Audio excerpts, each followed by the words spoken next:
tell him that Scott Shelby wants to speak to him. Okay? You're starting to piss me off, man. Now beat it before I get angry.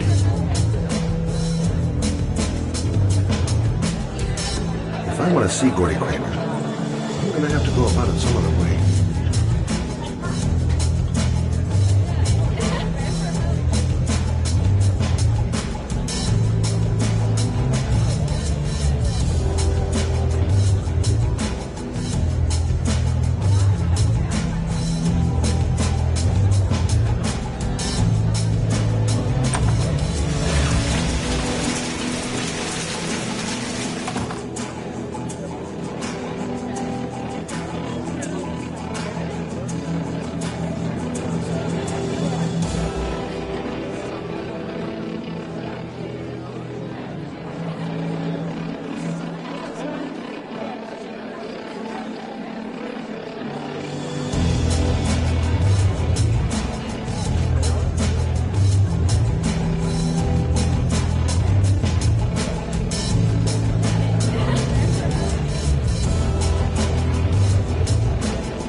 Mr. Kramer? Shh! This is the best part.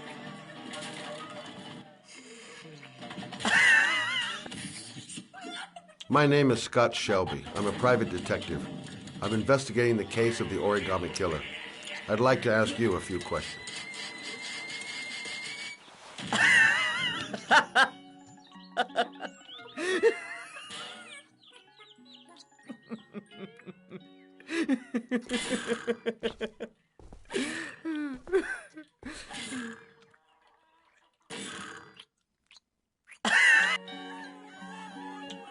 I'd like to know exactly what happened to little Joseph Brown. Beat it! You hear me? Get the hell out of here!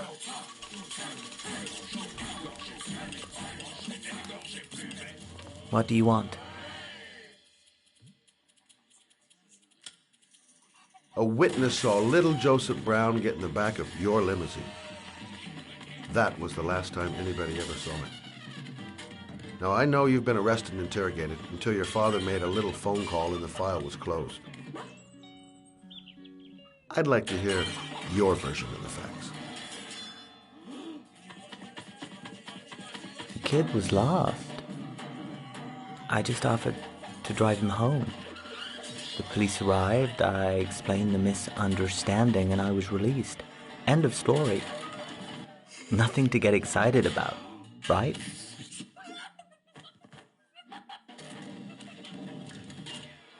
Okay, so you're a good Samaritan taking kids home who happen to get lost right next to your limousine? Now be a nice guy and tell me something I can believe.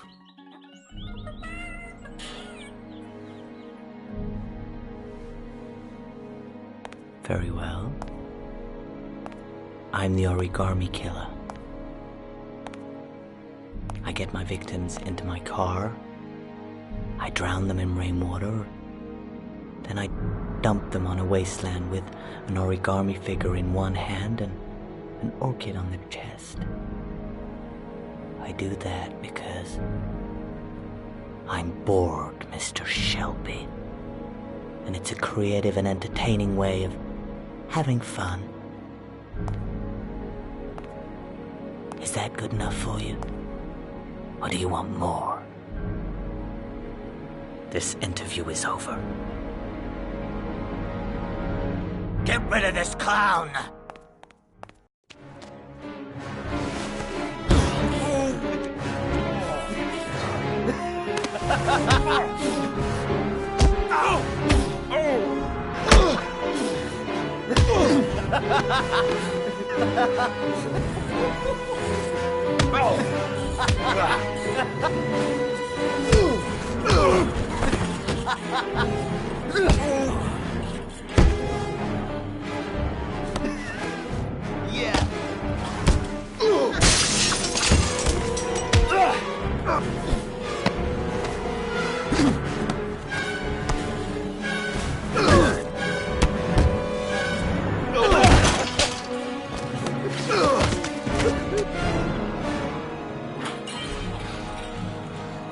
It's a dangerous game you're playing, Kramer.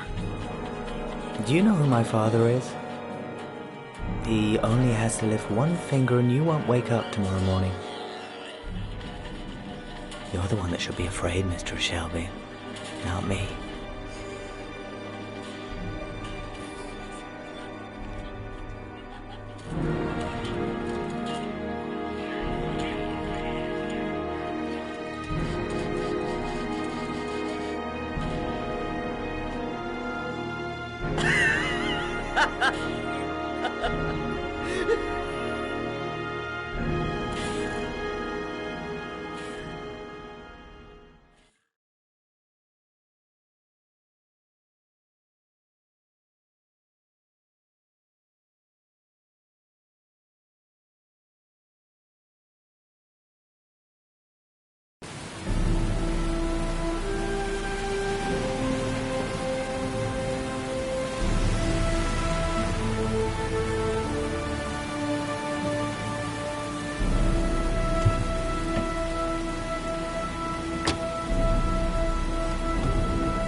Glass. Broken glass. Sharp as a razor.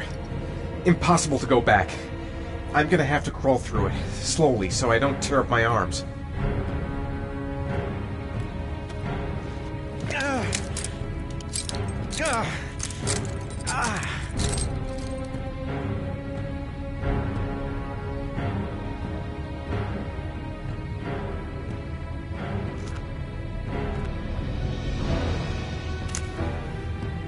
The match flame.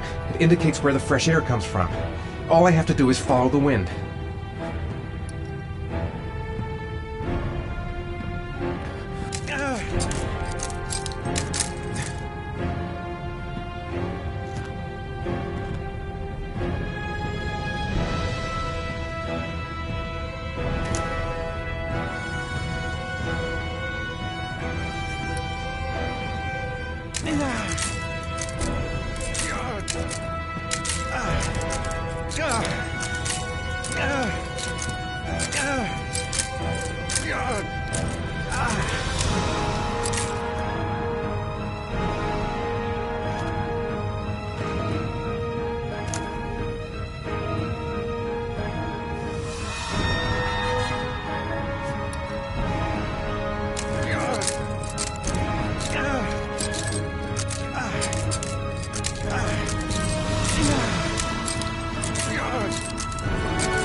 My vision's getting blurry. Easy does it. I've got to move slowly, or I'm gonna faint.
Right. I guess I don't really have any choice.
Oh my god.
Ethan. Ethan, can you hear me?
You've got a hell of a fever.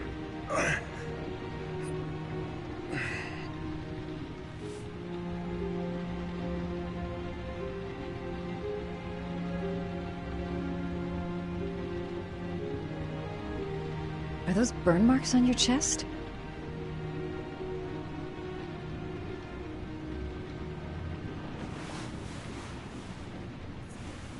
I'm gonna have to get your clothes off to disinfect those wounds.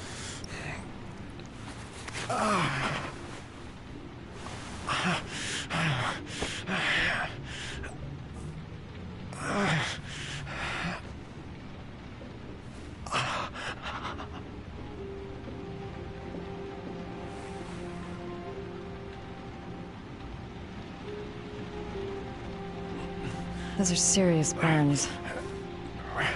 I don't know if I can do anything for you.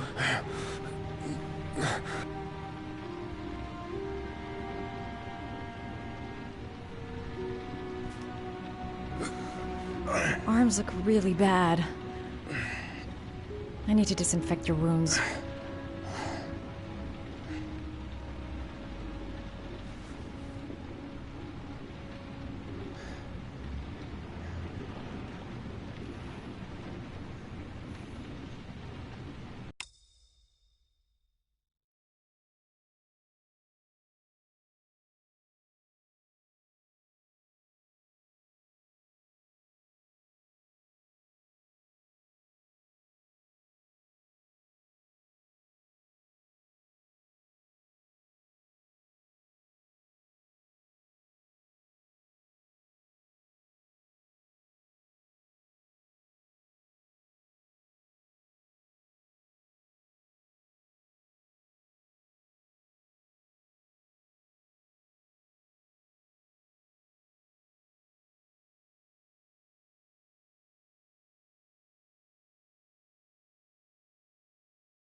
no doctor, but I'll do what I can.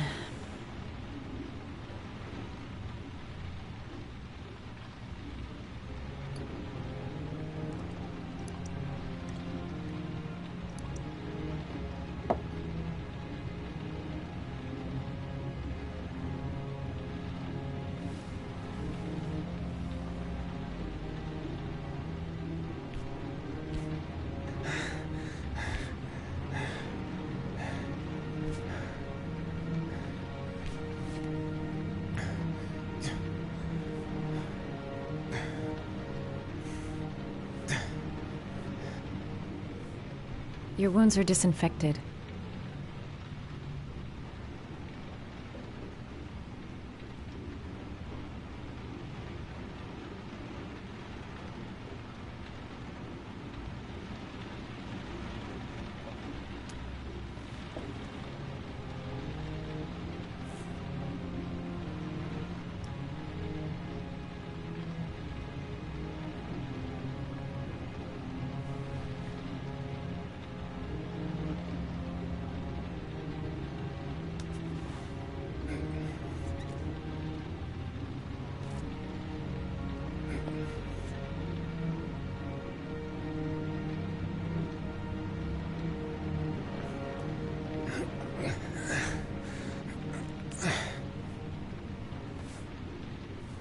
God! Sorry. I'll take it easy.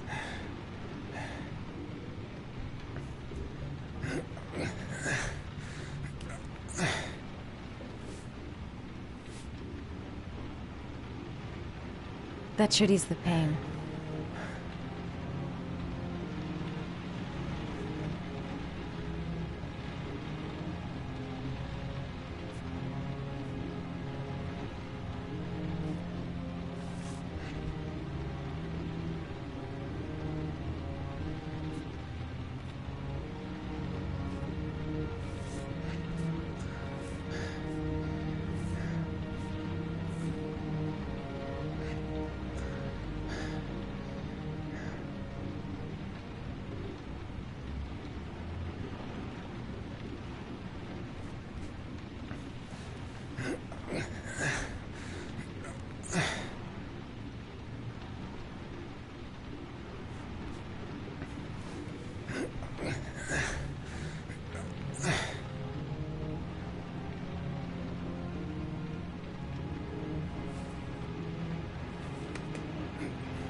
That's all I can do.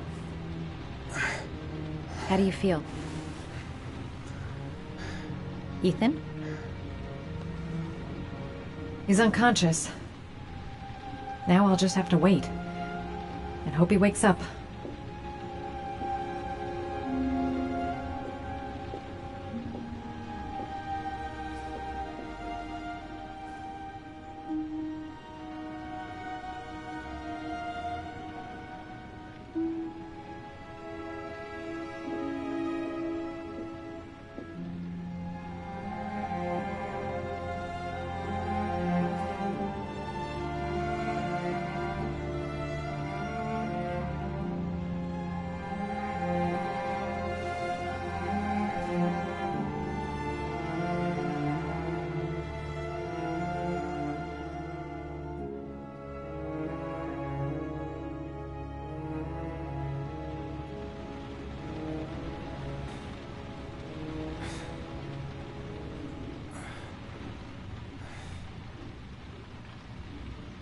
How do you feel?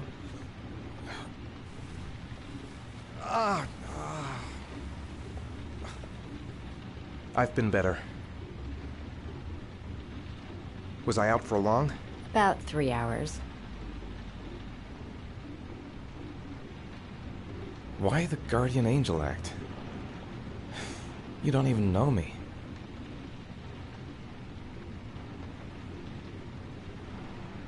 When I was a child, I was always the one who used to fix my brothers up when they'd been fighting with the other kids on the block. I suppose I like to play the guardian angel.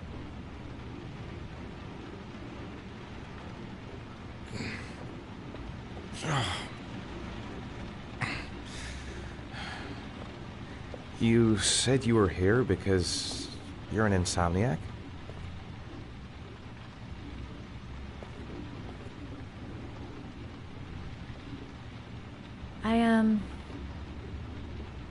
I prefer not to talk about it if you don't mind.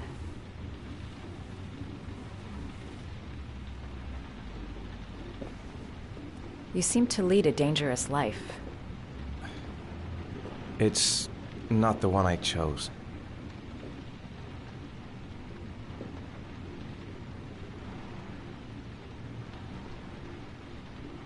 You mixed up with the mafia?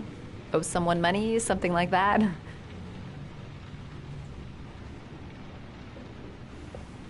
Listen, I'm truly grateful for your help, but for your own sake, I think it's better if you don't ask any questions. Maybe I could help you. No one can help me. You've already done a lot, Madison. Right. I'm gonna go. Take care.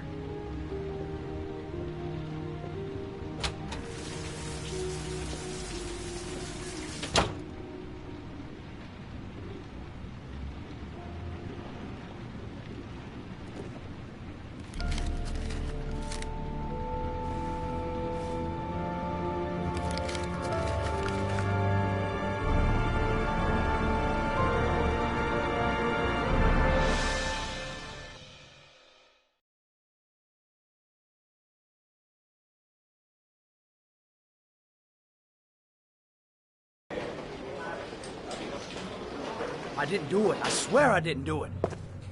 I've got nothing to do with that business. I never killed nobody. Oh, no? Then why did you run away when they came to question you? I already told you I forgot to report to my parole officer. I didn't want to go back to prison. When I saw the cops, I just bolted. I wasn't thinking straight. We checked out his statement.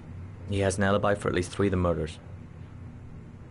Fuck, that bastard was a perfect fit. Shit!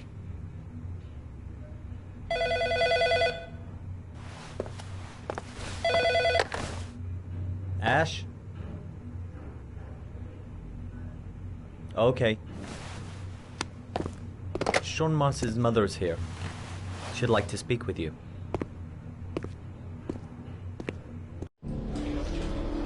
It was a few months back, the middle of the night. It was pouring down. Ethan came home completely drenched at about 3. I asked him where he'd been. He spoke about drowning, the rain. He didn't make any sense. There was something in his eyes. As if it wasn't really him. There may be no connection, but the next day there was that announcement about another victim of the origami killer. Find my son. I'm begging you.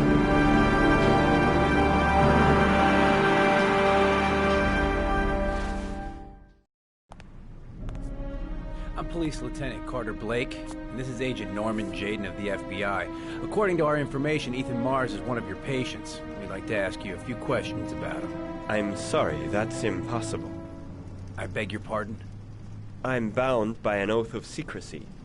Under no circumstances may I discuss my patients. My job is to find Sean Mars alive, and I don't give a damn about any bullshit oath.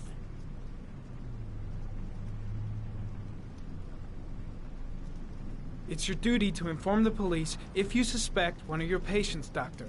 I'm sorry, I can't help you. And now I must ask you to leave.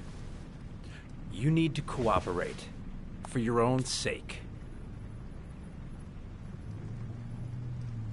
Sean Mars's life may depend on what you know. Tell us what you know, Doctor. Are you threatening me? I'm just giving you some free advice, Doc. I suggest you take it. Doctor, a child's life's at stake. You may know something that could help us save him. I am going to call the police and make a complaint about your behavior. Doctor, you are really pushing my buttons. The only thing I'm interested in is saving that kid's life. So, you're gonna be a good boy and tell me what I want to know, or I am really gonna lose my temper. He's right. Legally, Let go you of gotta me. tell us what you know. You have no right.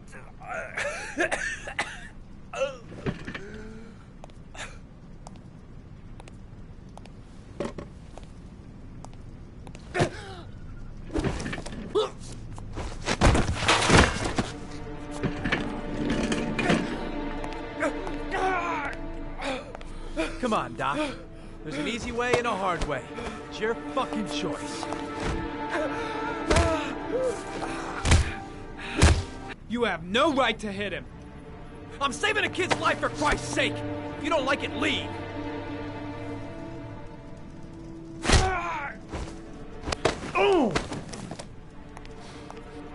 What's up with you, Norm? How you getting cold feet? You don't like to get your hands dirty, huh? I thought you wanted to save that kid. I want to save Sean Mars just as much as you do, but that doesn't give me the freedom to do what the hell I like, so you're gonna stop this shit right now!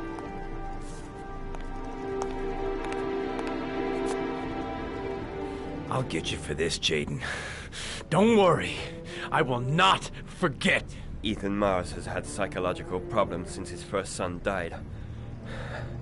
Feels responsible for his death. A sort of morbid neurosis. He is haunted by visions of drowning bodies. A few weeks ago, after one of our usual sessions, I found this on the floor. It must have fallen out of his pocket.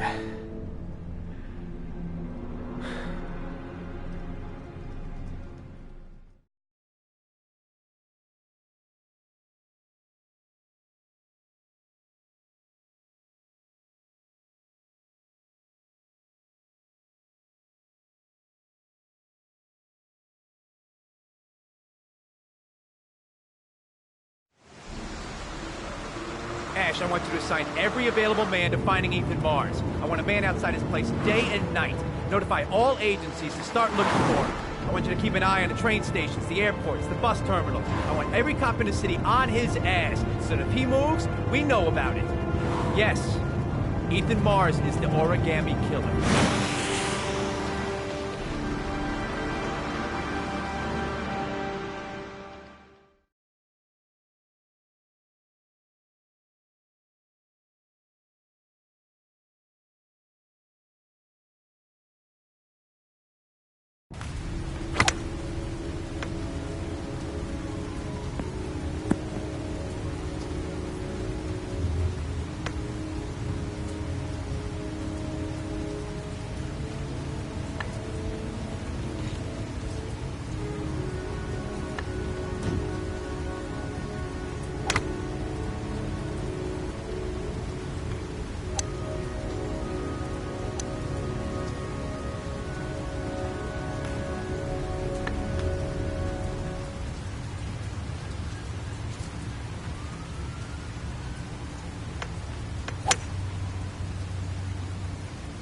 Nice shot.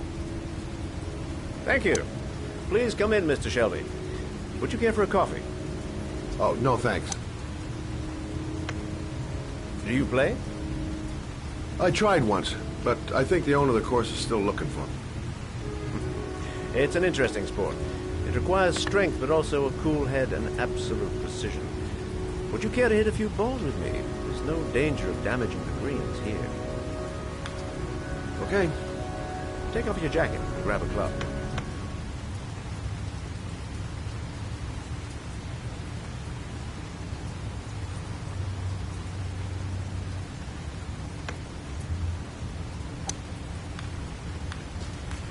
The balls are in that basket.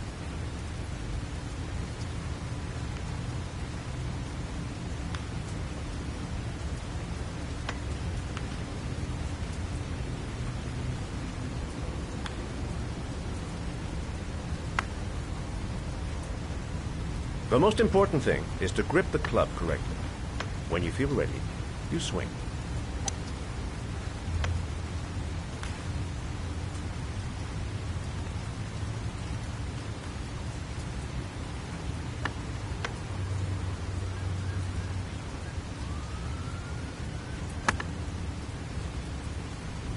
Well, it's only your first ball. You should try to strike it a little harder next time.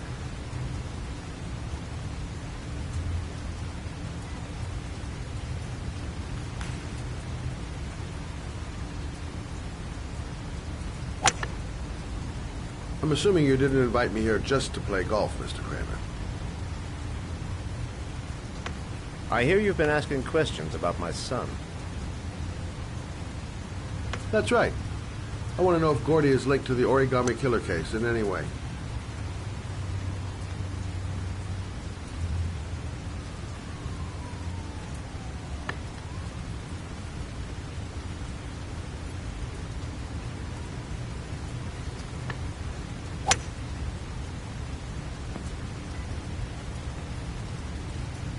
My son had nothing to do with that sordid case.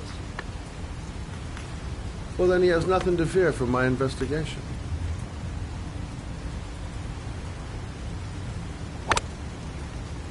You have no business investigating my son. I told you, he had nothing to do with it.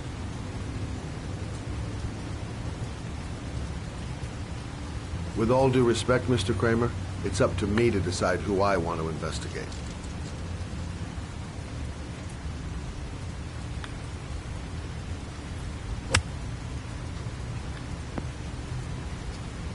I'm an influential man, Mr. Shelby, and I pay very well for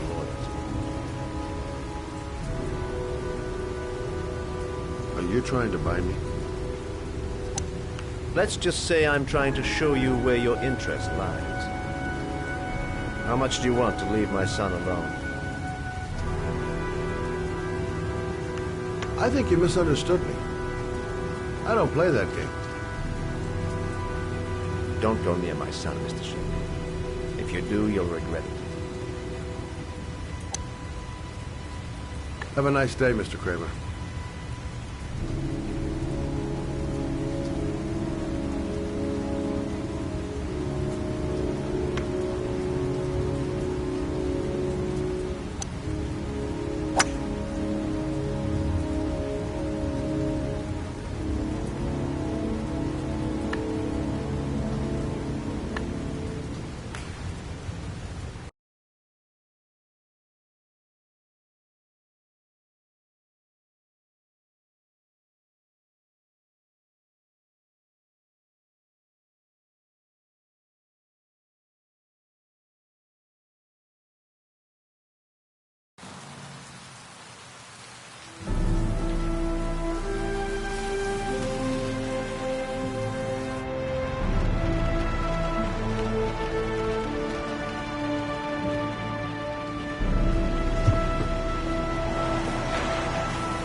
Porcelain lizards? They look new. Out of place with the rest of this old beat-up stuff.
Are you prepared to suffer to save your son?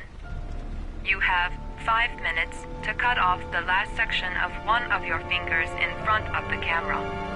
If you succeed, you will get your reward.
You have 4 minutes and 30 seconds left.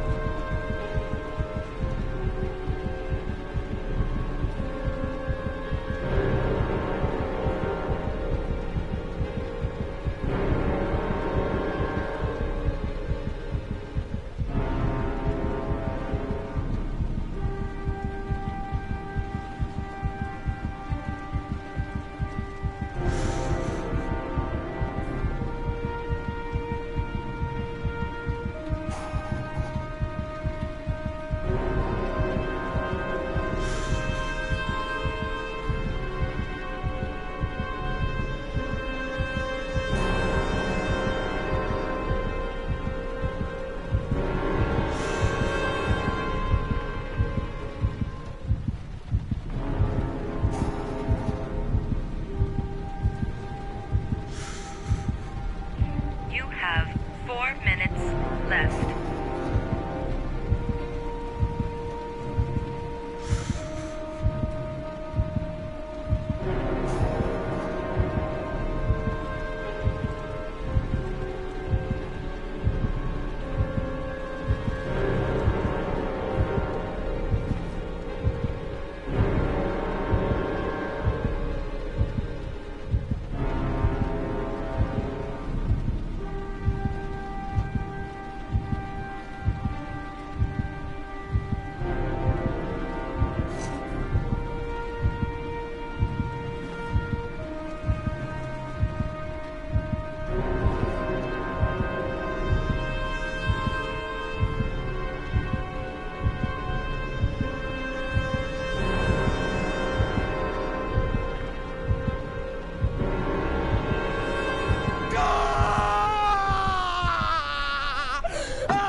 Under the desk.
That's affirmative, Lieutenant. We're in position.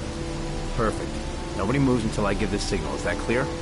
We nail him as soon as he sets foot outside. Right, Lieutenant. Lucky that patrol spotted his car. What's he doing in there? Beats me. You're the profiler, right? I thought you were supposed to be right inside the killer's head. Well, that's just it. What I know of Ethan Mars doesn't match the killer's psychological profile. I know what the jury's gonna choose between your theories and concrete proof.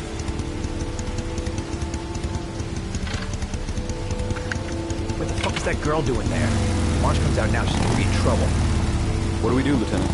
Want to get her out? No, stand down.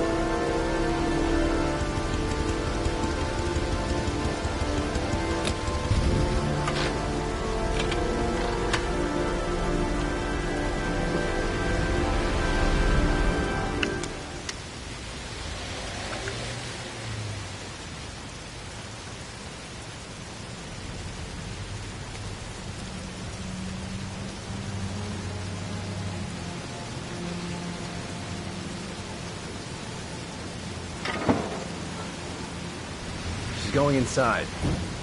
Maybe she lives there. Oh, it's just as well. We don't want anyone hanging around if Mars comes out. Ethan, what happened? The police. They're out there. I think they're here to arrest you. We've got to find another way out. Shit. What's he up to in there? Wait for a go on my word.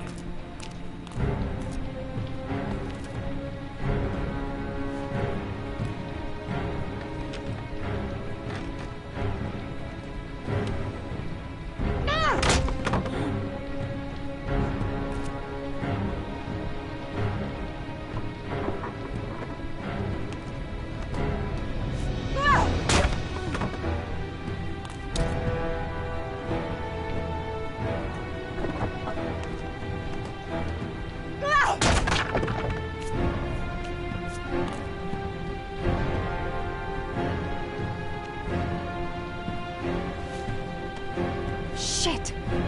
It's too high.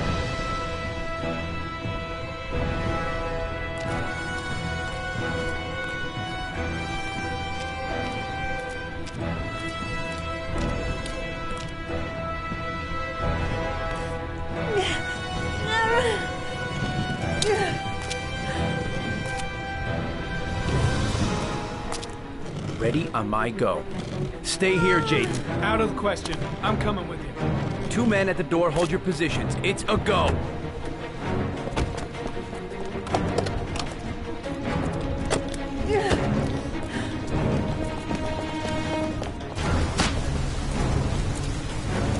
Come on, let's go this way.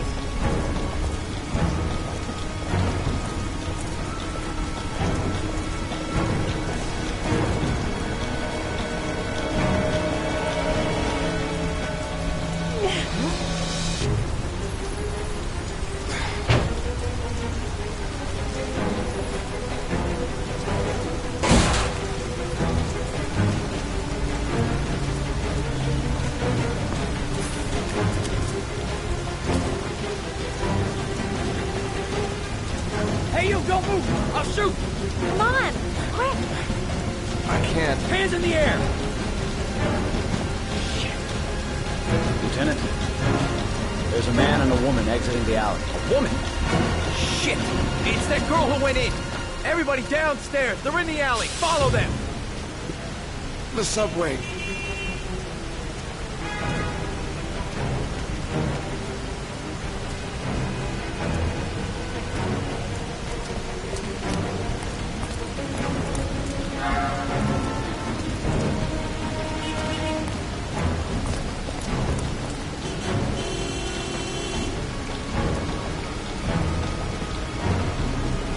Don't move!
I'm not here to judge you, Ethan. I'm trying to save the life of your son. We still have time, but it's running out.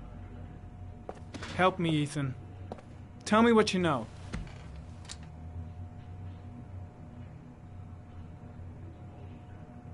By my estimate, Sean has approximately 12 hours left to live. It's raining outside, Ethan. Each drop gets him closer to the end, a slow and painful death. Where is he, Ethan? Where is Sean?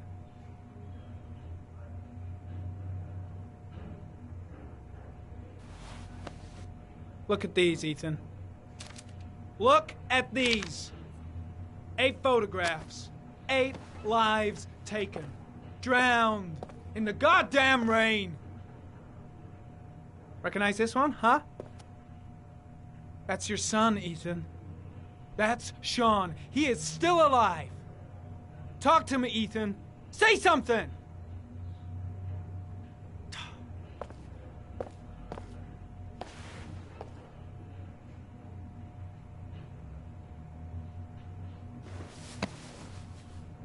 You've lost, Ethan. What will you gain with one more victim? Huh?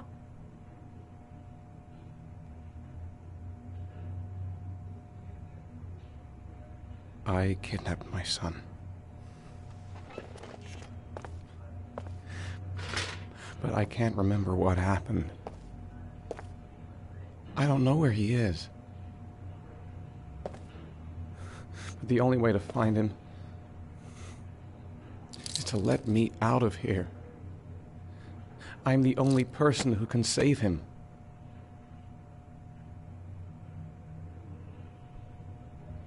That's just crazy talk, Ethan. It doesn't make any sense. How can I believe anything you say?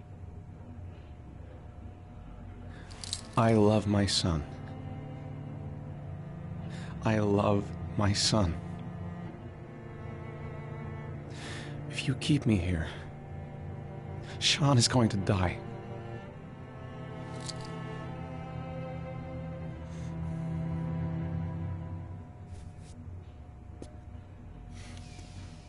Time's running out, Ethan. And frankly, I don't care why you did it. The only thing I want to know is where you've hidden Sean. I don't know. I would already have saved him if I knew where he was. Okay. This is your last chance, Ethan. And this time, I suggest you think carefully before you answer. Where is Sean? I told you I don't know. Ah! Wrong answer.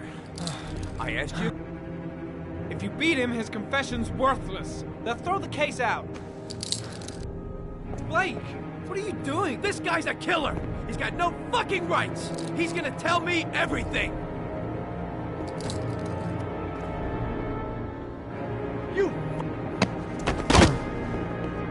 Come on, asshole. I've been waiting for this for a long time. Come on there, pussy. Let's see what you got. You're not gonna get away with this, Blake.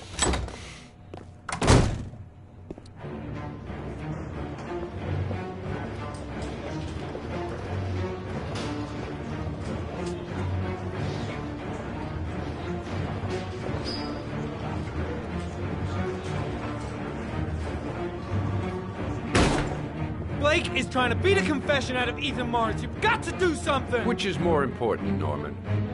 Finding little Sean Mars or sparing that lowlife a few bruises? You can't make omelets without breaking a few eggs. God damn! Ethan Mars is innocent! We've got to get back to looking for Sean if we're to have any chance of finding him alive! This case has worn you out, Norman. You need some time off to think it through.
Your vodka, sir.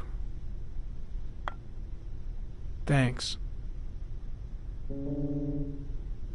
You look preoccupied, if you don't mind my saying so. Problems with the investigation? Blake is convinced that Mars is the killer. Not you. I thought there was some evidence to that effect. That's true. But it just doesn't make sense. His psychological profile doesn't fit. Neither does the geolocalization. I can't see this father drowning 8 victims before kidnapping his own kid. Mars is not the origami killer. I'd stake my life on it. Then who is? I haven't the faintest fucking idea. Maybe you should review the evidence in your possession. That's just what I was thinking of doing. Oh, one last thing, sir. You should be careful not to overindulge in you-know-what. It can be dangerous. Very dangerous. I'm trying to keep a handle on it, but that's difficult. It gets more and more difficult. It'll end up killing you if you're not careful. That would be most unfortunate, sir.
There is always a railroad line adjacent to where the bodies are found.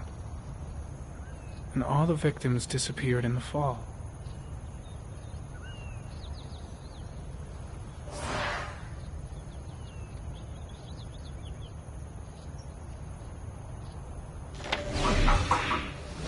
Well, looks like there's something new. The video recording from near the park on the afternoon Sean Mars disappeared. I doubt there's anything on it, but you never know.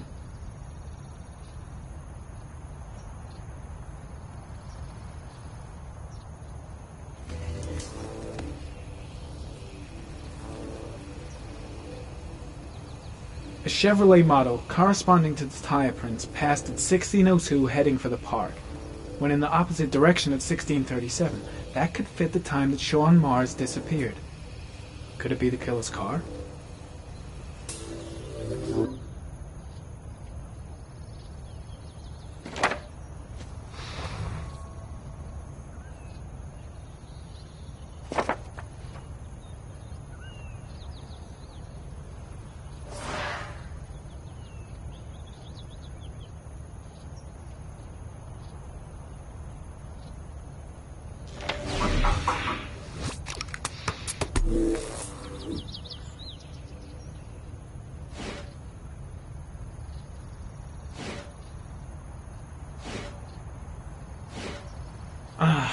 Pity we can't see the driver's face.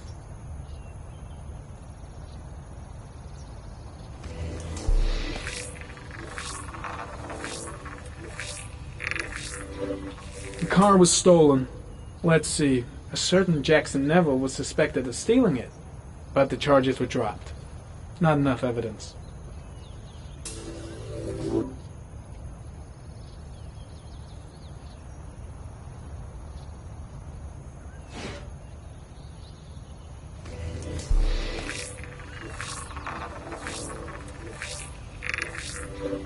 Jackson Neville, aka Mad Jack, involved in several cases of buying and selling stolen vehicles. Considered to be very dangerous. This guy might have provided the killer with a car. It's a pretty slim lead, but it's all I have right now.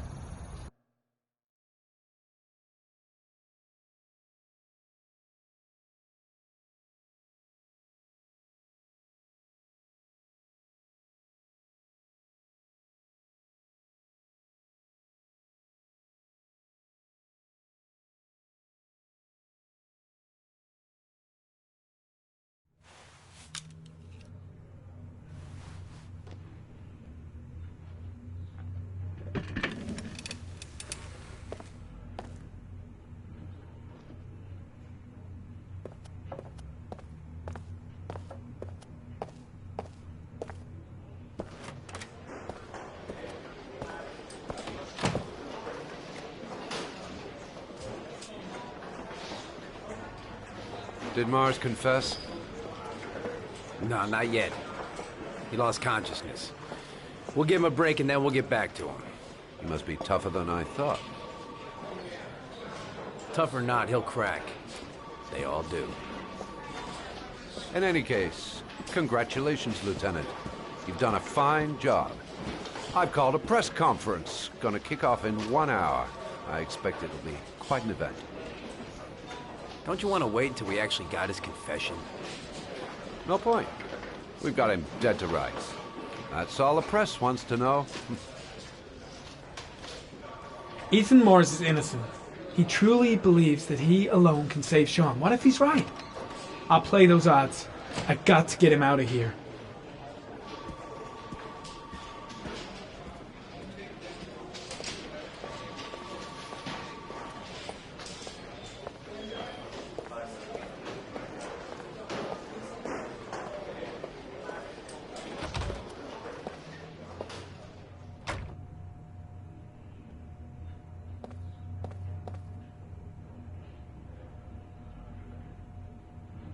Has he confessed? Not yet. I see. Leave us alone. Lieutenant Blake said to... Please, leave us alone. Right. I'll be at the door if you need anything.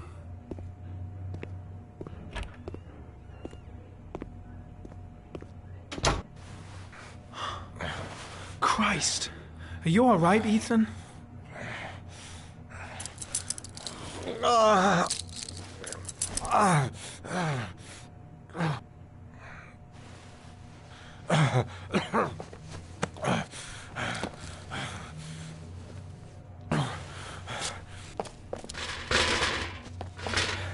gotta get out of here.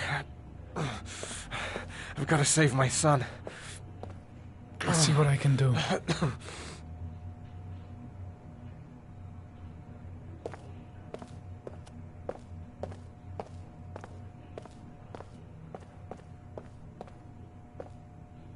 I'm gonna find a way to get you out of here, Ethan. Stay put. I'll be back.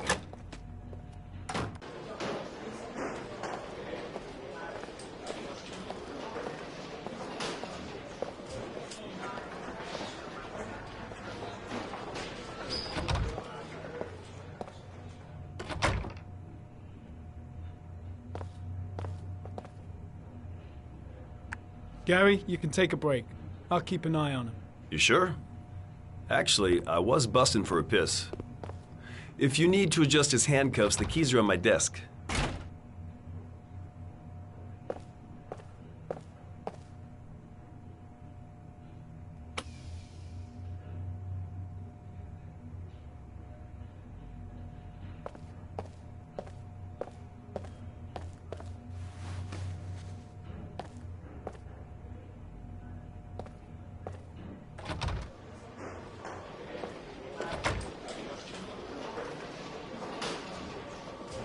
First, get rid of the cuffs.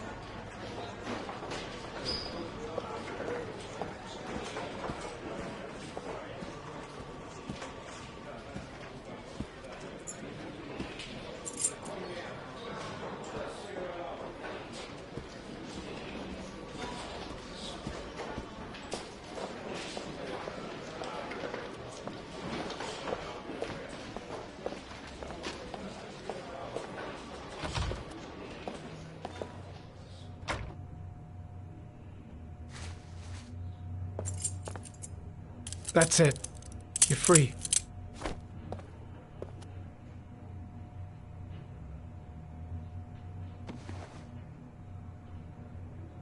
Here, put this on. They're having a break. If you're quick, you'll be able to slip out without being noticed. Head straight to the exit. Don't stop, don't talk, don't even think. Just walk. I don't know what to say. Just say you're gonna save your son. I hope I won't regret that.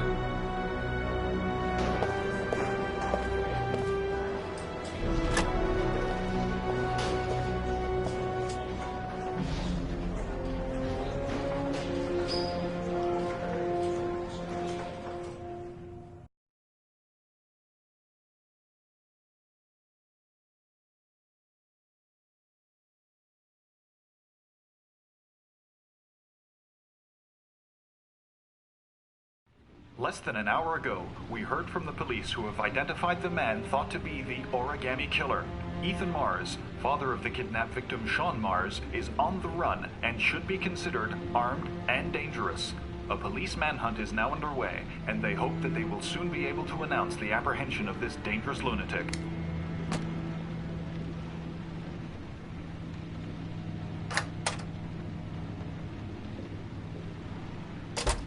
I brought some food. I didn't know what you liked, so I brought some of everything. I hope that's okay.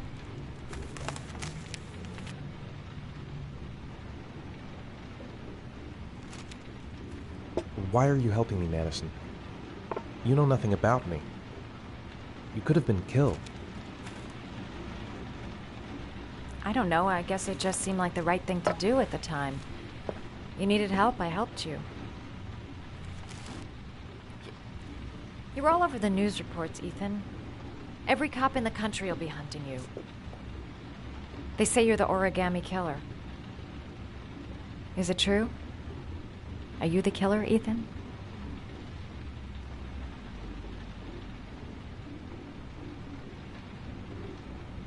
I don't know. I don't know. But I'm the only one who can save Sean. For your own safety, Madison, I think you should go. Go? Ethan, they're after me too. They've seen my face. I'm in this too deep to stop now.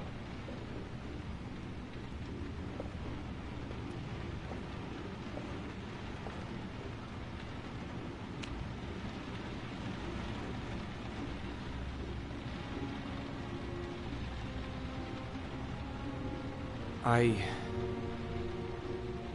sometimes have these blackouts. Times where I don't know what I'm doing.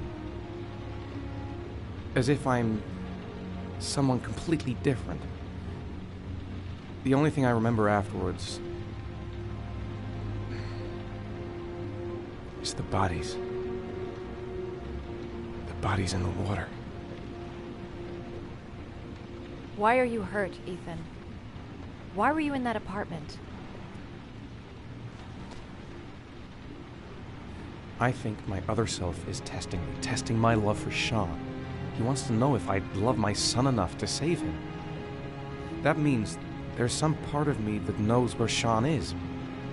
But the only way to find him is to go through these trials. Why can't you tell that to the police? And tell them what? That I'm a schizophrenic who drowned his victims and has kidnapped his own son? They'd never let me go, and I have to stay free to save Sean. I have no choice. I'm his only chance.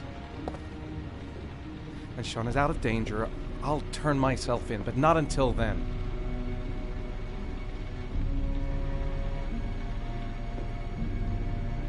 You can't keep going like this.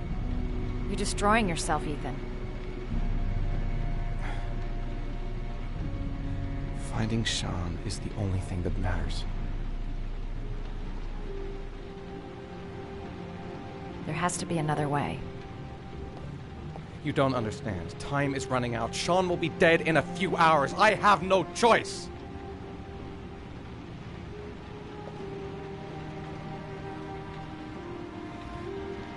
Please, Madison, leave. Forget everything that's happened. There is nothing more you can do for me. If you want to help me, leave. Leave me to do this on my own.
Manfred!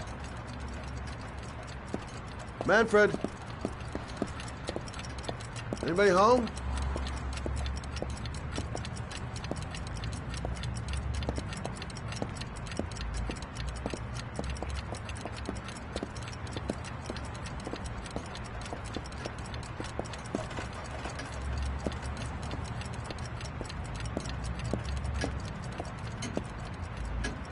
Hi there, Manfred.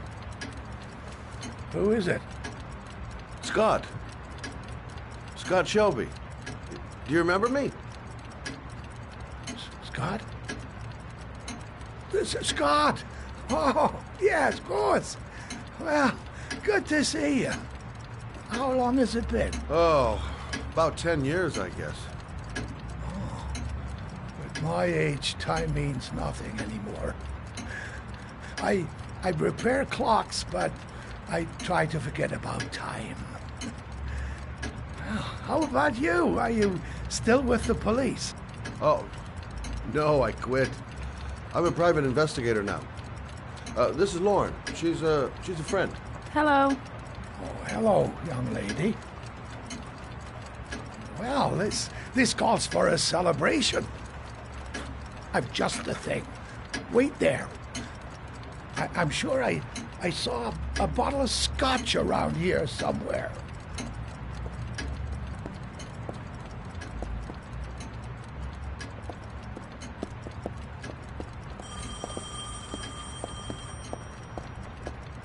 Do an old man a favor, would you, Scott? Tell him to call back this afternoon. Sure, no problem. Hello? Yeah, this is Manfred's. He's not available right now. Could you call back later this afternoon? Thanks.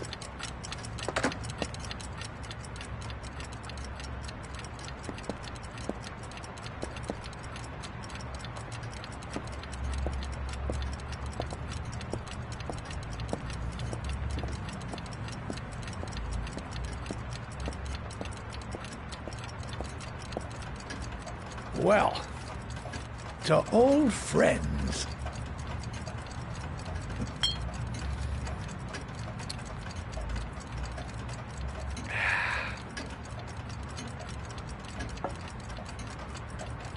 I'd like you to have a look at an envelope. I thought maybe you could tell me about the typewriter that was used to type the address on it. Oh, let's have a look. Could you pass me the magnifying glass from behind the counter, Oh, sure, please? I'll get it. My eyes are beginning to fail me.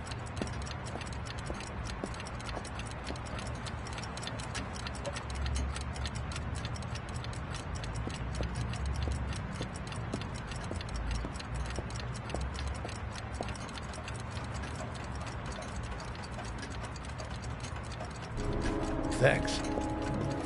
Well, let's see what this envelope has to say for itself. A Royal 5. Yes, the shape of the T's and the F's is typical of that model.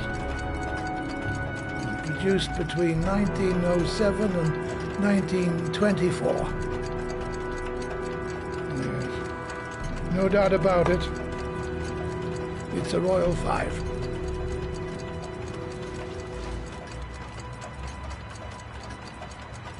These typewriters, are they rare? No, they're fairly common. I'd say many folks have one gathering dust in an attic or in their cellar. Are there many places around that could repair one of these? I bought the company's entire stock as spare parts for a song in '64. Well, they were going to take them to the dumpster, so I got the lot. Anybody around here who has one that actually works has been to see me at one time or another. Do you keep a record of all your clients? Oh, yes, indeed. Well, at least the ones who pay. Any chance I could get a peek at that? Well, yes, of course. I keep my account books in the office. If you're not in a hurry, I have a list of all the clients who ever bought a Royal 5 or had one repaired. Yeah, that would really help us out. Delighted to help. Give me 2 minutes, and I'll be right back with the list.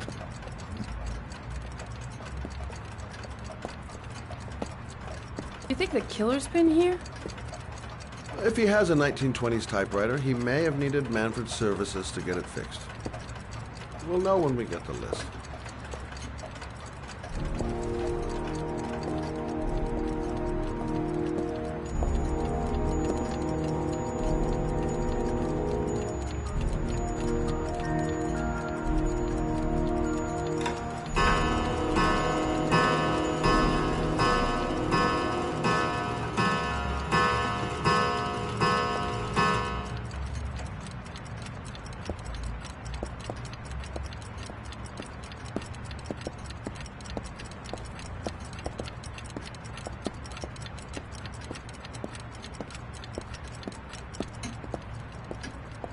Hello? Manfred! Hello?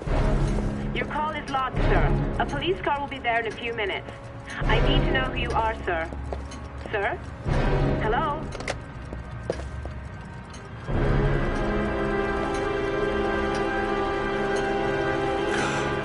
Oh my God!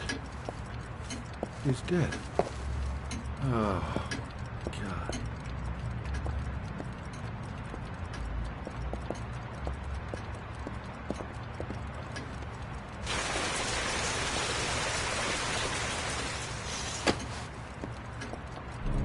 Scott? Oh my God. What are you doing? I'm calling the police. The killer has already called the police. I think he wants us to be his scapegoats. We've got to get the hell out of here. What do you mean? We have nothing to do with his death. We were just here when it happened.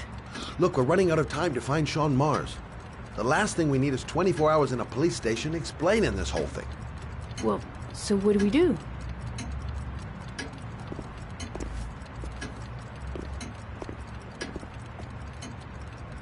Watch the front door. I'll get rid of our fingerprints from everything we touched since we came in. You better work fast. The police are going to be here any minute.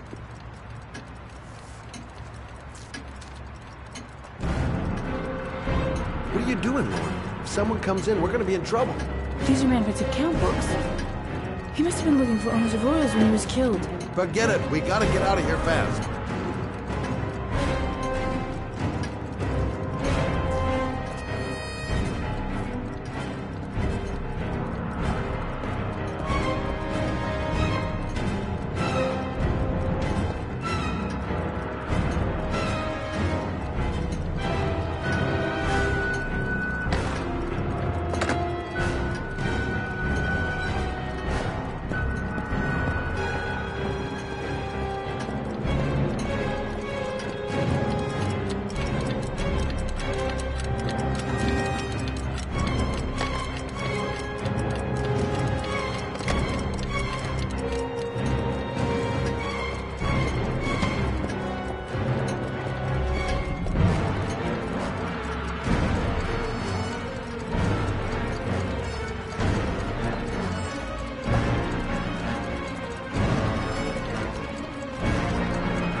Longer? The police will be here any second. I'm almost finished.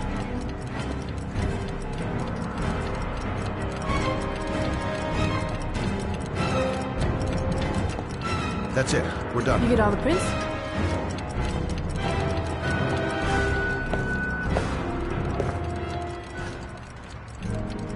I got what I got. It should be enough to prevent them from finding us. Come on, let's go.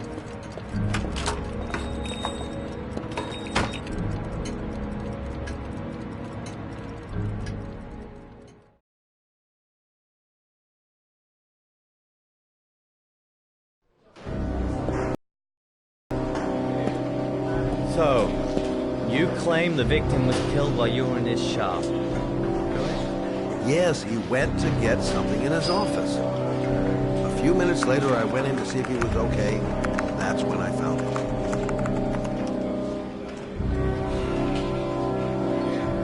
You should have called the police immediately, Mr. Shelby. Would have saved us dragging your ass down here. Listen, we had nothing to do with his murder. We were only there by coincidence. I just wanted to spare myself a few hours declaring I didn't see anything to a police officer.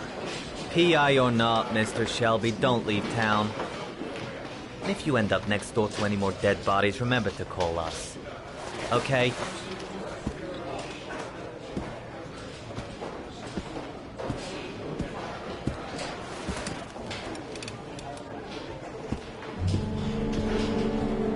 Well, well, Scott Shelby. You in trouble again? Wrong time, wrong place. You know what it's like. Don't sweat it. I'll take care of it. For old time's sake. Thanks, Carter. I owe you one. You on to anything at the moment? Well, I got some ideas. Nothing concrete. Well, if it goes beyond the idea stage, you tell me about it, will you, Scott? Sure.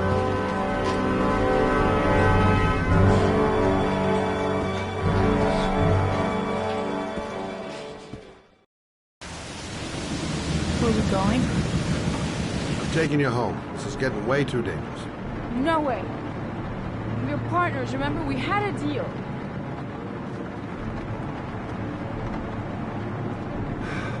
This isn't a game, Lord. Manfred was murdered because he knew the identity of the killer. He was 10 feet away, for Christ's sake. No. I can't take a chance on the killer getting that close to you again. I'm not a child. I know what I have to do. I'm going to find my son's killer. You're not going to stop me.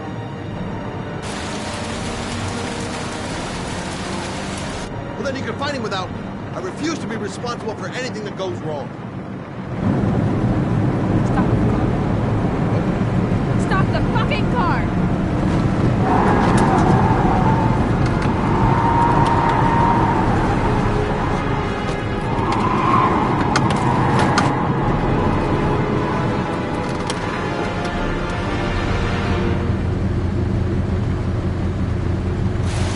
You're not gonna help me fight back and kill my Johnny. I'll do it on my own.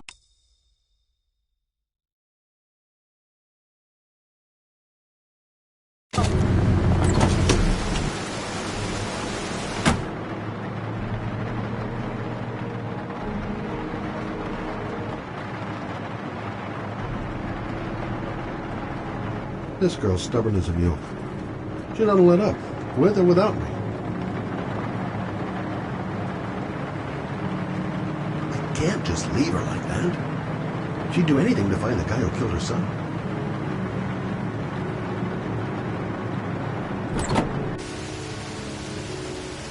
Lauren!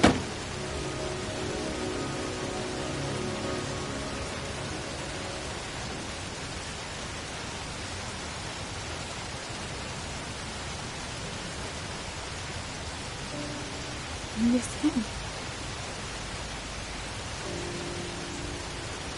Miss him so much. Do anything to hold him once again in my arms.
Yeah?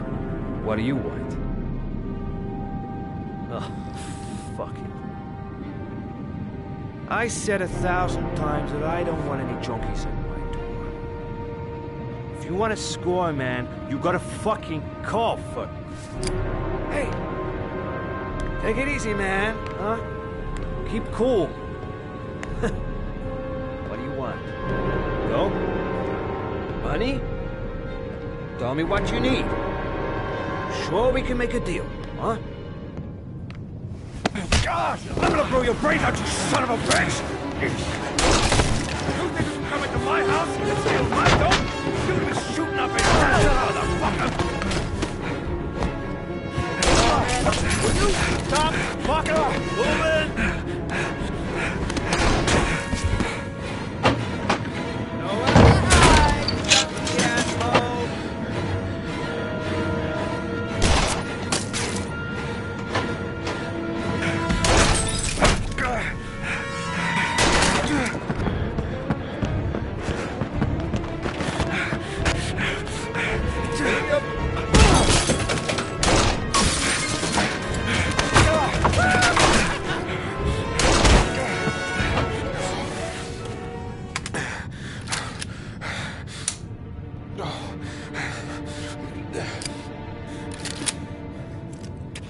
Hold it, man. I give you whatever you want. Got dope? Got cash? You want some dope? Please. Please don't kill me, man. I got children. These my girls, see? This one's Sarah. And the little one, that's Cindy. Please, man. I want to see them again. Please. Please don't shoot.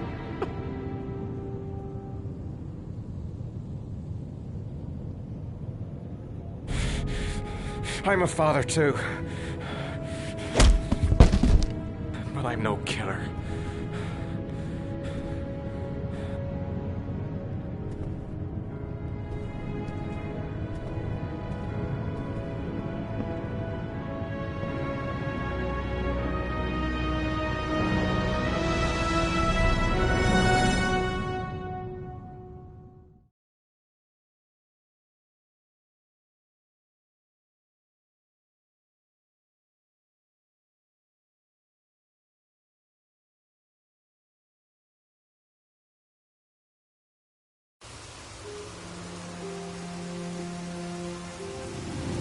Nat, it's Sam. I got your information. The owner of the apartment in Marble Street is a Dr. Adrian Baker. He's a struck-off surgeon. He used to sell drugs to junkies on the quad. He made some cash and bought up some cheap-ass apartments, including the one in Marble Street. Of course, he got caught. He did a few months in prison and was struck off the medical register. Interesting. Thanks for the information, Sam. I owe you one. Hey, Matt, be careful, okay? I'm on it. Talk to you later.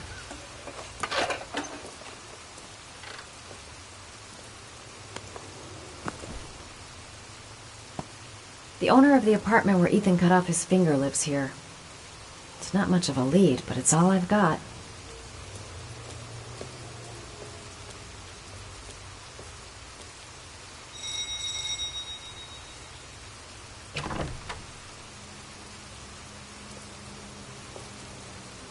Hi. I was told that you could get Bitropin without a prescription. Sorry, you were misinformed. Goodbye. Hold on. I really need your help here. I can pay. Well, why didn't you say so? Please come in.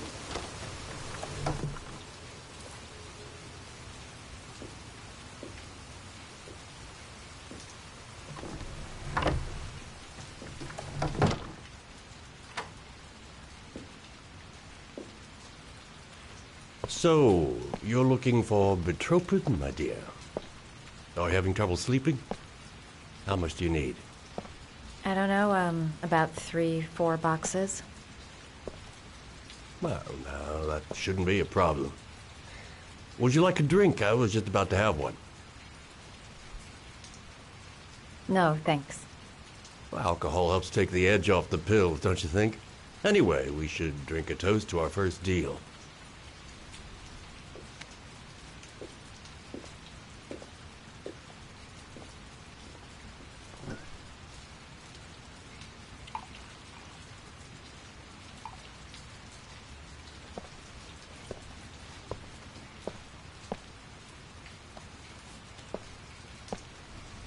I haven't seen you around here before.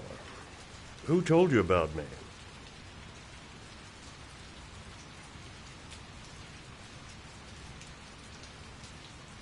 I can't remember. My brain's fried with all these pills. Can't tell day from night half the time.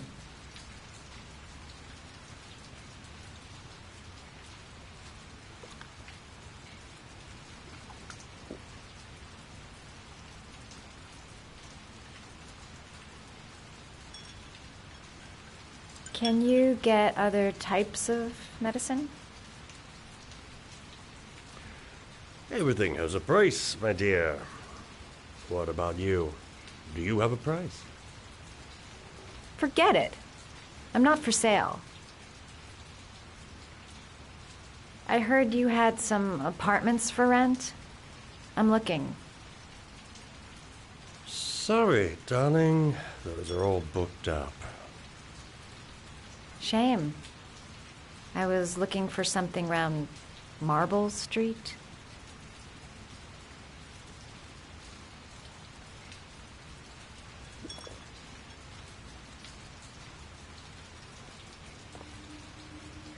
Having some trouble? Didn't your mother ever warn you about accepting gifts from strangers?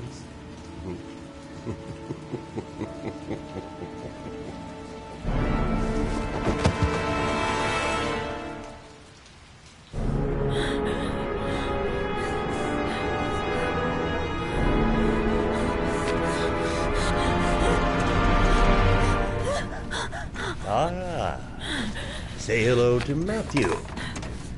He claimed he had come for the census. Another one of those goddamn government spies. So, you're interested in my Marble Street apartment. I rented to my friend Paco, if you must know. I have no idea what he does there.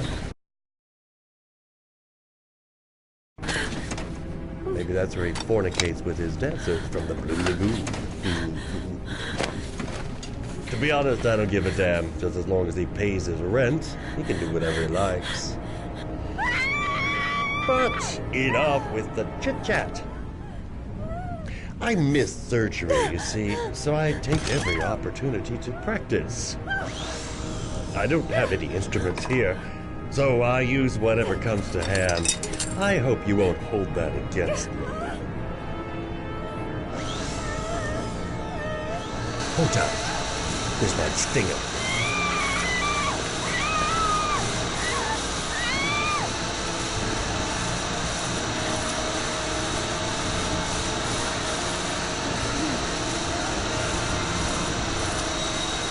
Have you ever noticed, as soon as you start to do a little housework, someone always comes calling?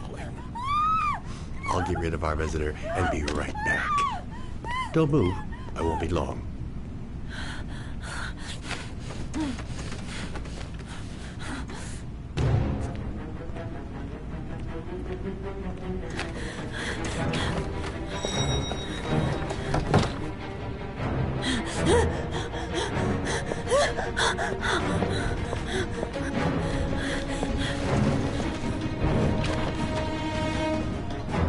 Hello, sir. I've come to bring you the word of the Lord in the form of these magnificent Bibles, which I will gladly leave with you, in return for a contribution of only $5. No thanks, I'm on it. Come now, brother. I cannot believe the word of the Lord is of no interest to you. We, his humble flock, should walk in his steps, for St. John has said... Thanks a lot, but I don't need anything. Who does not need a Bible in these times of violence and hatred? Holy Scripture will bring you peace and tranquility anytime you need it, all for a mere $5.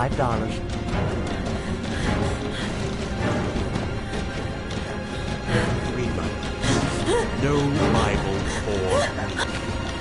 Buzz off.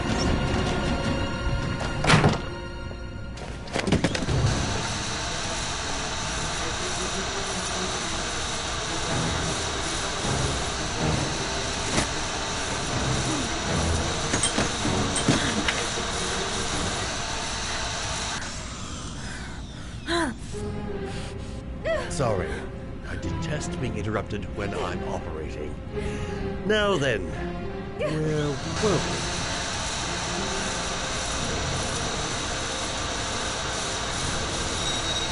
Do you believe it? There's some days when I seem to be the most popular dog in town. 2 seconds, and they're all yours.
Can you stop that thing?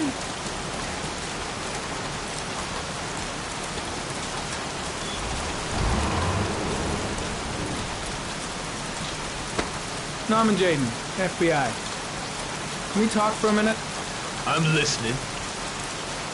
Can we go inside?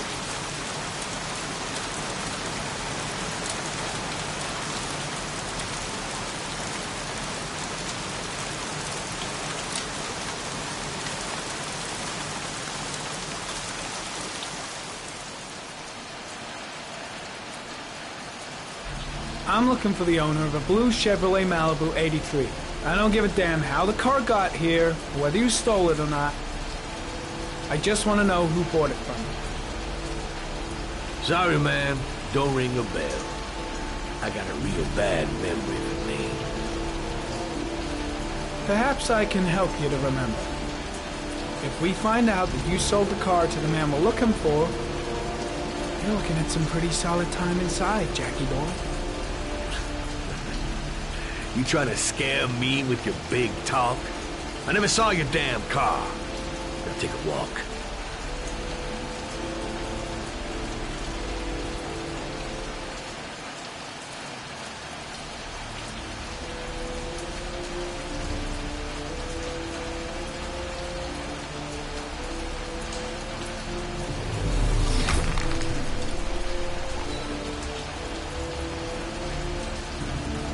Blood. Now why is there blood here?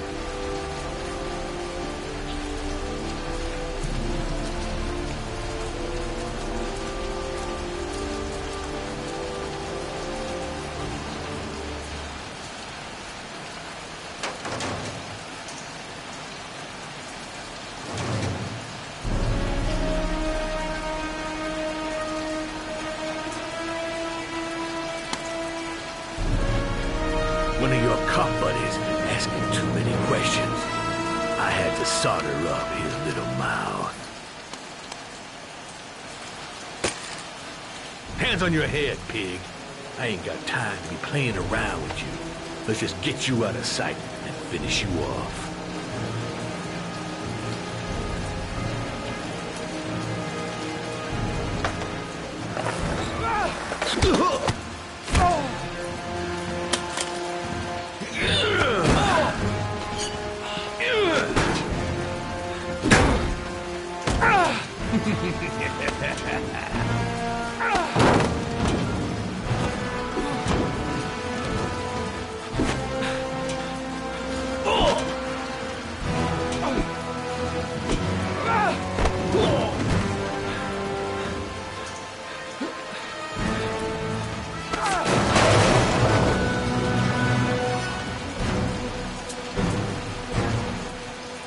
fucking around.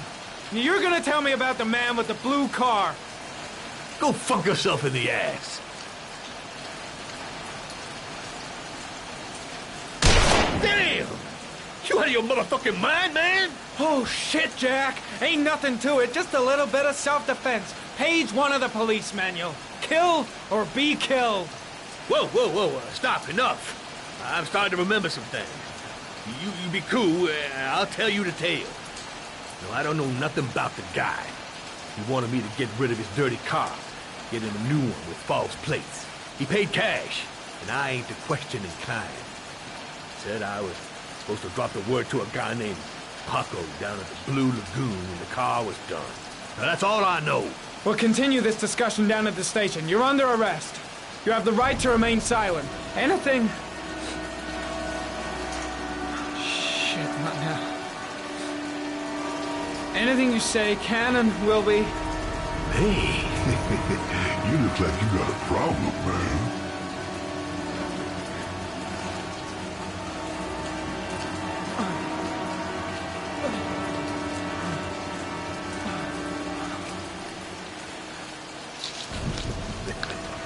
What? They letting you dope heads in the FBI now? God bless America. Now I'm gonna give you a little help with your drug problem, Mr. 5-0. Permanently.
So, you think the origami killer killed Manfred?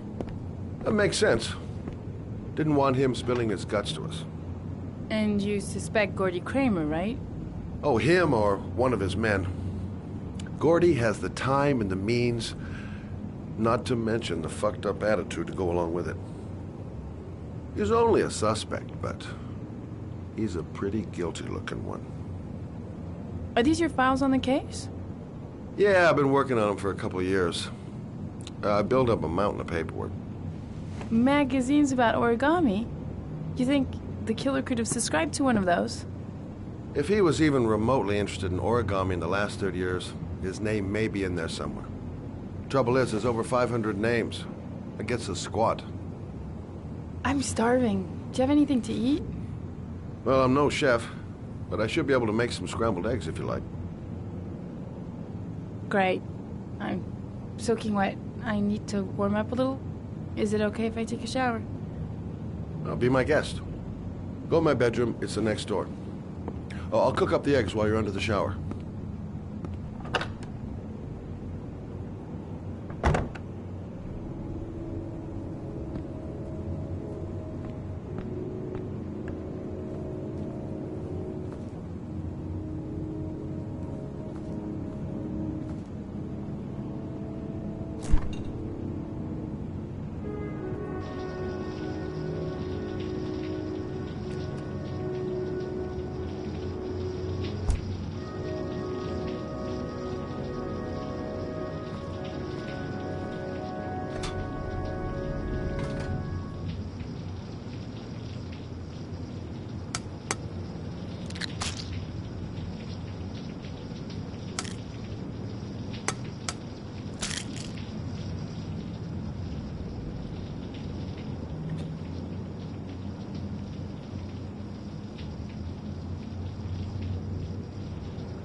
Eggs should be ready by now.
I took the liberty of borrowing your bathrobe.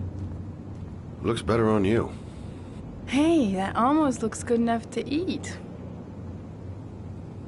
What's that? The notebook I took from Manfred's place.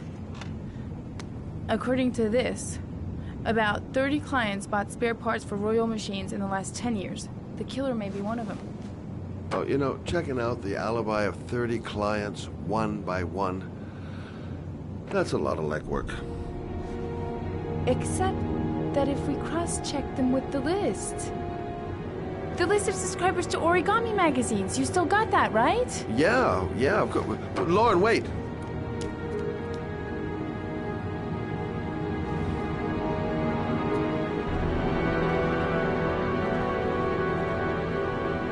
If the killer really used a royal typewriter, and if he's subscribed to an origami magazine, his name should be on both lists.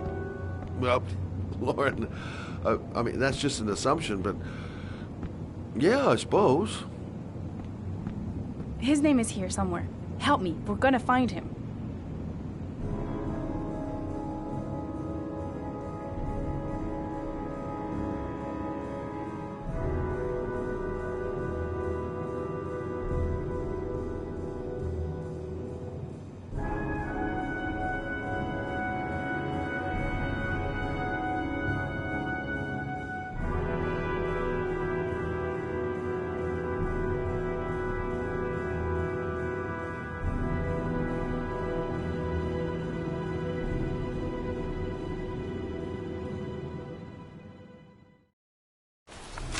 The only guy whose name is on both lists died when he was 10. What are you going to do now?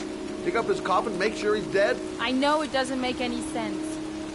Unless the killer was only using his name. But why use the name of a kid who died 30 years ago? Well, that's what we came to find out. The name is John Shepard. It should be on a grave around here somewhere. You never give up, do you?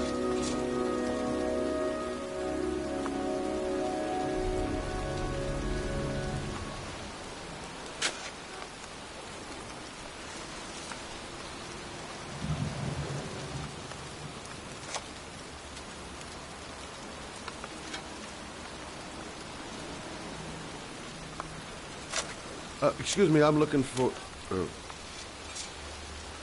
well, don't worry about it. I can manage alone.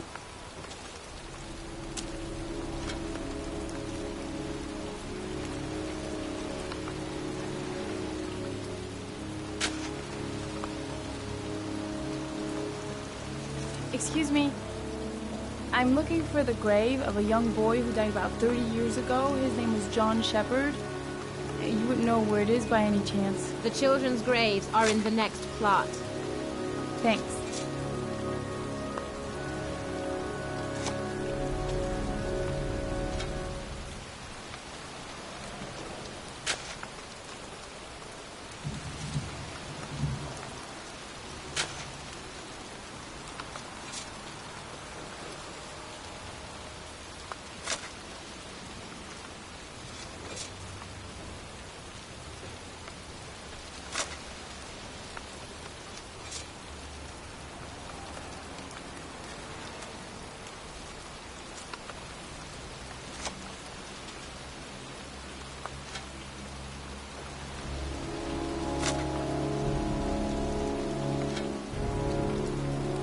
Hey, Scott, where are you going? John Shepard's grave must be somewhere around here. Did anyone ever tell you shouldn't shout in the cemetery? Take it easy. The dead don't mind.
These flowers are fresh. Looks like someone's still tending the grave. Origami figures. That's one hell of a coincidence.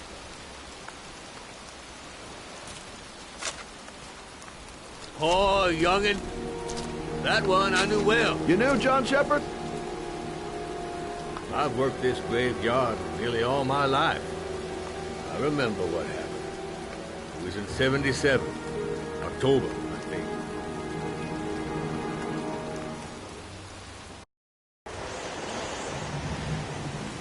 Yeah, good for nothing hoodlums. Get the hell out of here!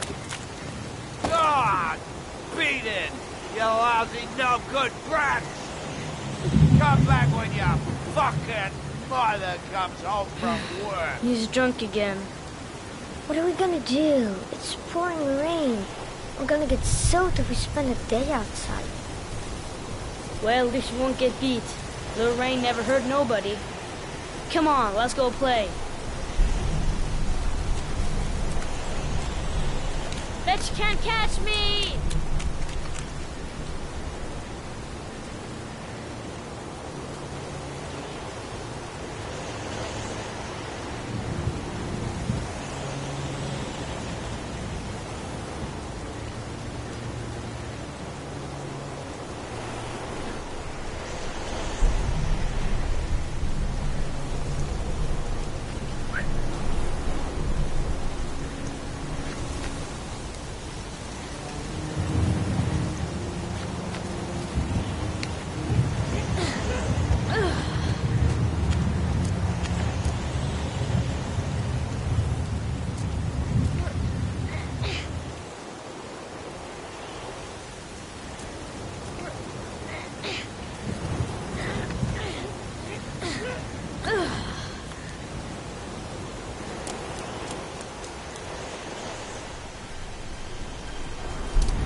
Jeez, you're nothing but a slowpoke.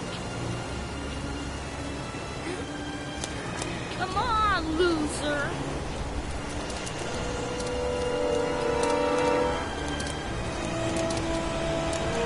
What you doing? You're coming or not?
to do this if it's too hard for you. No chance, I can do it all right. Just watch.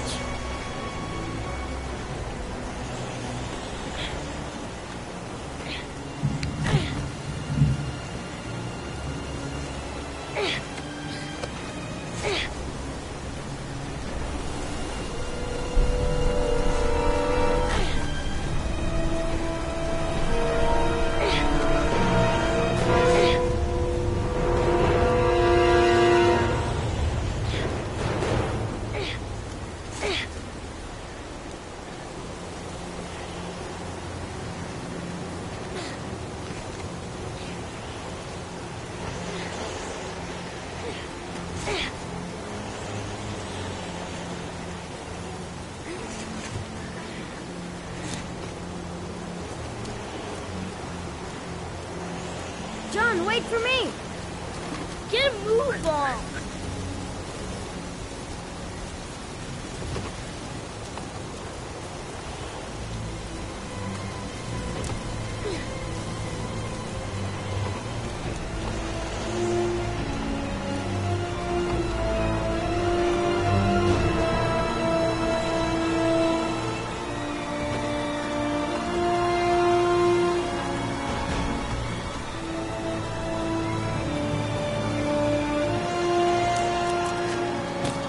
Come on, it's your turn!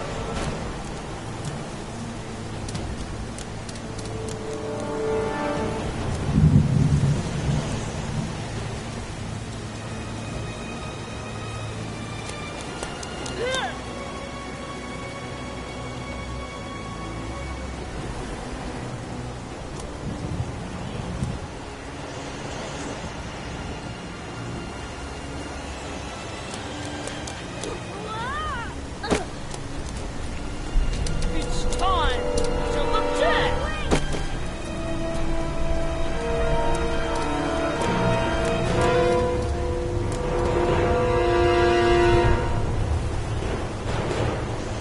Ta-da!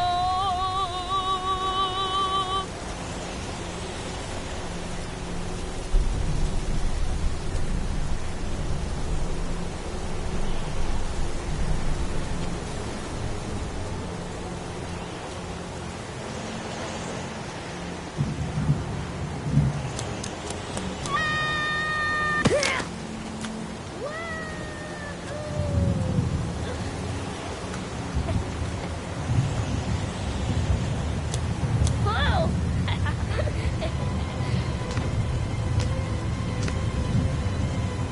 Let's play hide and seek. You go and count to 20 and try to find me, okay? 1, 2, 3, 4, 5, 6, 8, 9, 10, 11, 12, 13, 17, 20.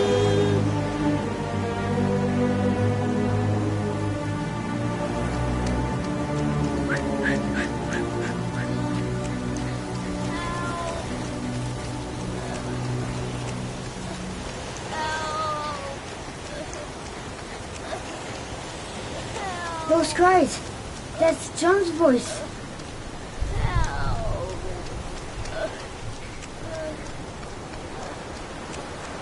John! My foot is stuck. Grab on! I'll throw it there.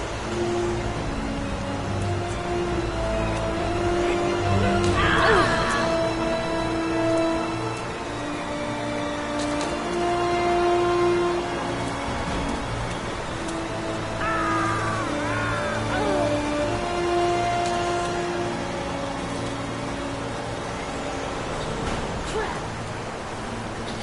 It ain't gonna work. What are we gonna do? Hang on, John. I'll get help. Just hang on. Go on, hurry. I think the water's rising. I'm hurrying.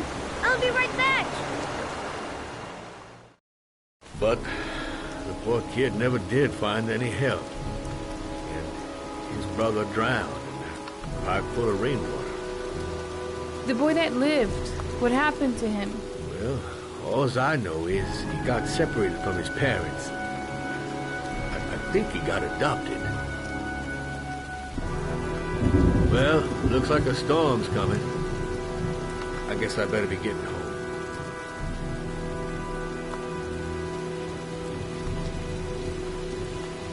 Christ, what a horrible story. John Shepherd drowned in the rain while holding his brother's hand. Do you think he could be the origami killer? Come on, let's get back in the car.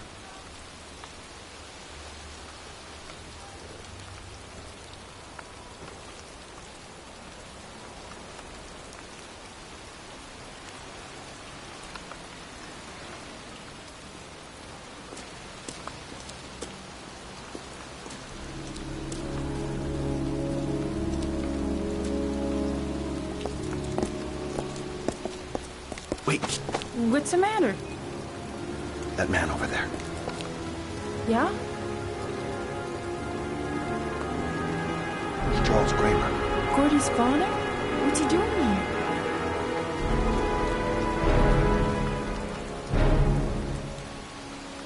He's putting flowers on John Shepherd's grave.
upstairs and ask not to be disturbed.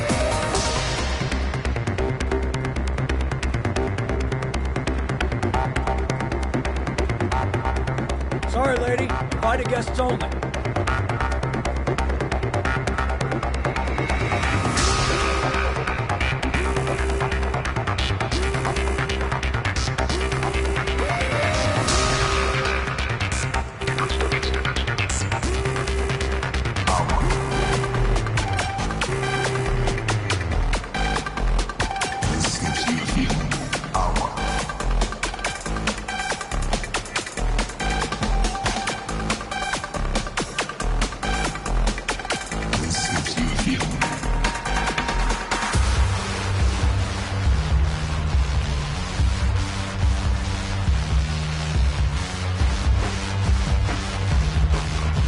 Paco seems to like his girls sexy. Sexy in a kind of dumb way.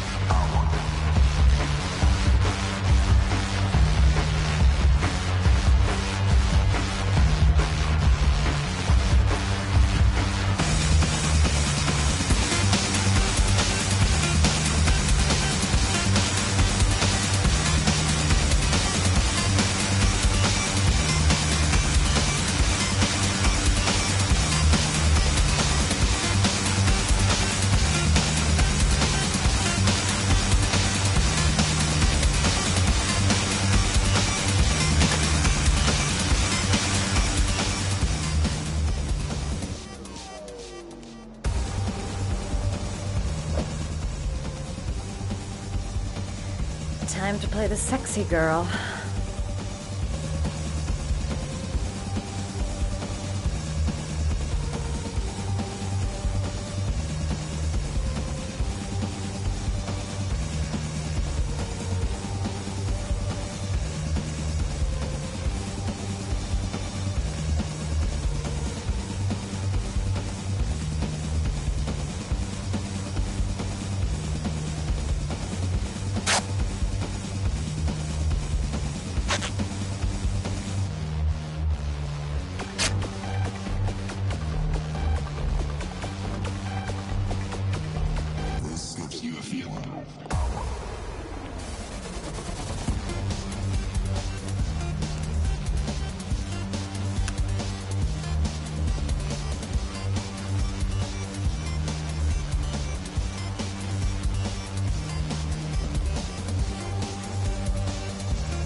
Hey, you!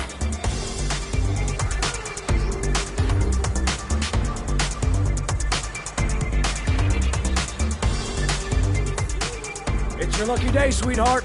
The boss wants to invite you to his table.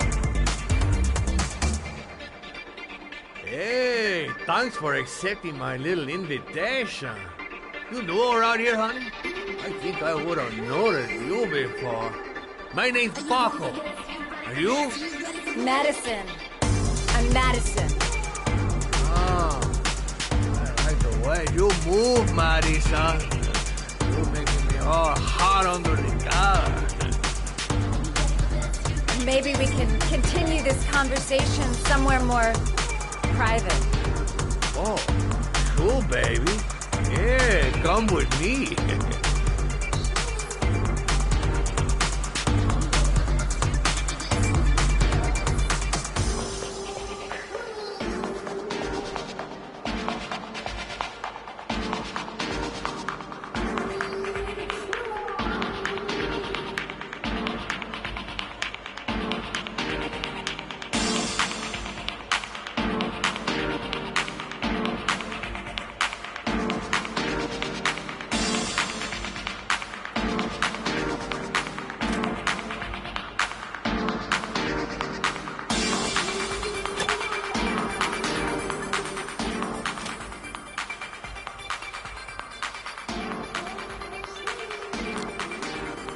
I go in, and I can talk to the gun, and I get out of there before I get into big trouble. Everything's gonna be all right. Everything is going to be all right. So, welcome to my little kingdom.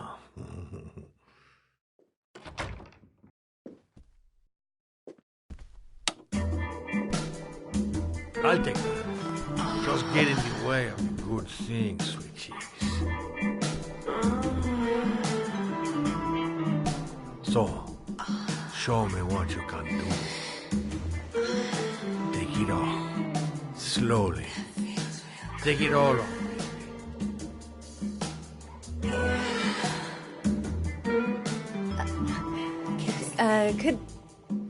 Could I have a drink? You know, just a little drink to break the ice. Oh, we already broke the ice. Let's get wet. Come on. Do your thing, girl.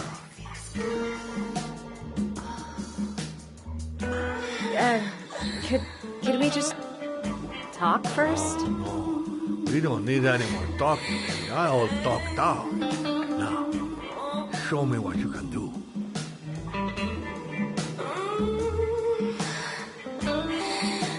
I'm sorry.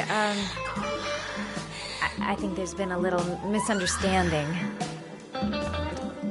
Look, I'll just go. No harm done. Another time.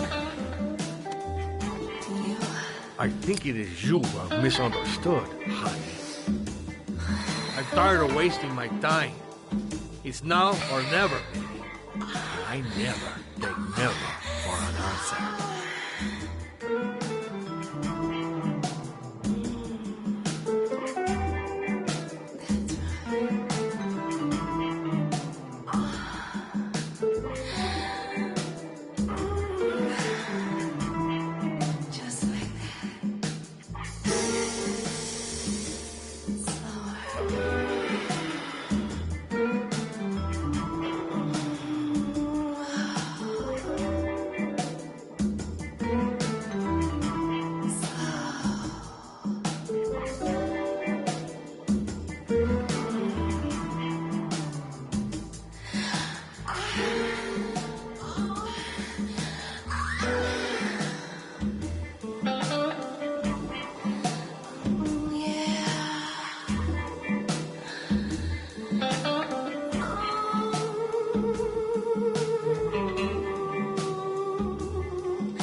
The lamp. If only I could find some way to grab it. Oh, I know!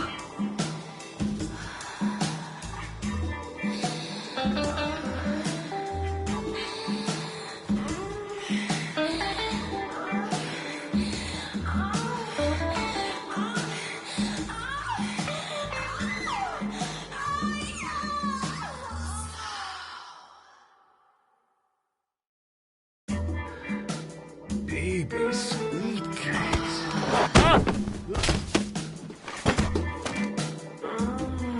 That's what I call kicking butt. You go, girl.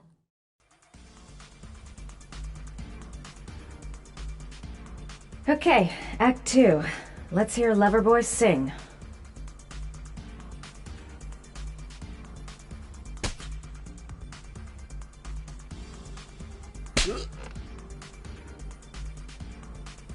Ah!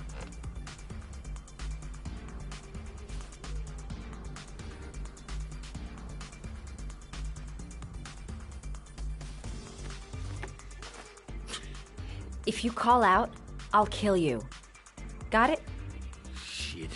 What you want? You rent an apartment on Marble Street. I want to know why. An apartment? I don't know what you're talking about.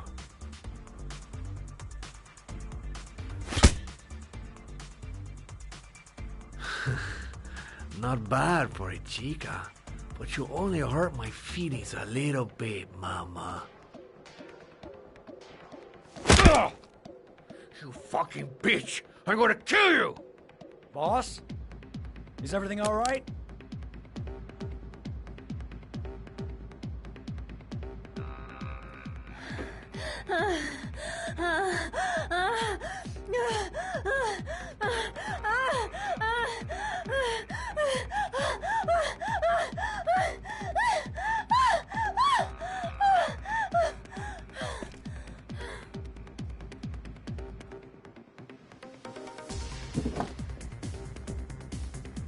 If you value those prized balls of yours, Paco, then it's time for you to talk. Oh! Ah! What you doing? Stop it! Stop it! I'm only getting started. How about some more? I never set foot in that apartment. I gave the keys to some guy. He said he needed a place. He had money. What was that guy's name? I don't know his name. I swear. Ah! Ah!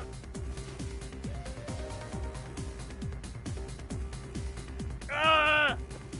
Shepard. His name is John Shepard. That's all I know. I swear it. Ugh. There, that wasn't so hard, was it? I really appreciated this romantic moment, but I gotta dash. See you next time, lover boy. Time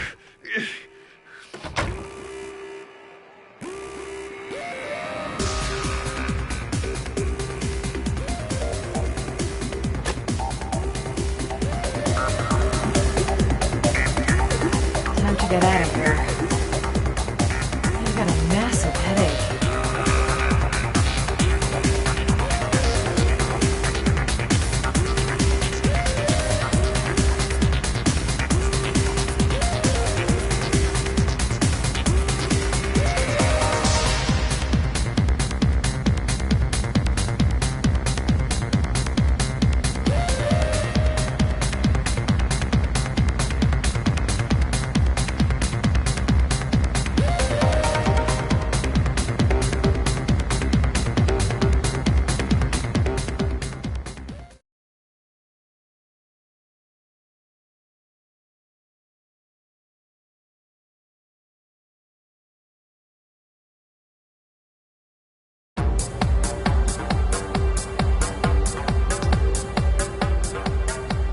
I'm here to see Paco.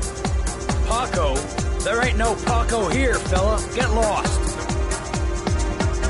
Are you absolutely certain? He's in his office. Take the stairs over there.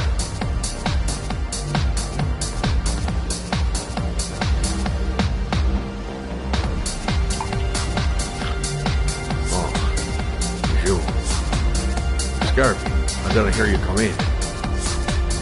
A crazy bitch came around here asking questions about the apartment on Marble Street. I don't know what you're doing down there, and I don't want to know. But whatever that shit is, it's beginning to draw attention. Look, I know you kept me out of prison. But That fucking bitch nearly killed me. Everything you ask. I think my debt to you is paid. Don't fuck around, man. No. No, wait. I can still help you out. No. Don't keep me...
Guy came to see him. Sorry, I don't speak cops. Watch my lips, asshole, 'cause I got no time to translate. Did Paco know the guy? Yes or no? John. He said his name was John. Friend of Paco's. Always let him straight up.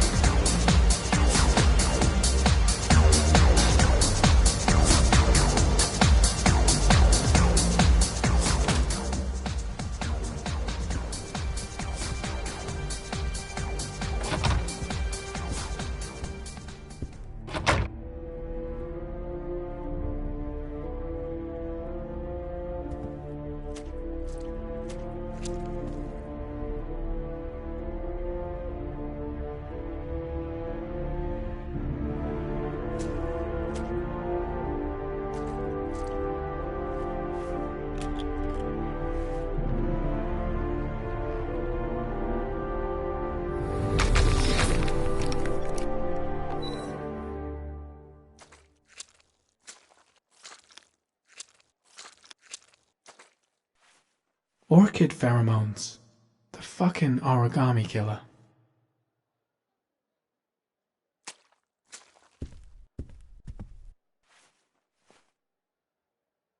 Paco Mendez was no saint. His rap sheet reads like the telephone book.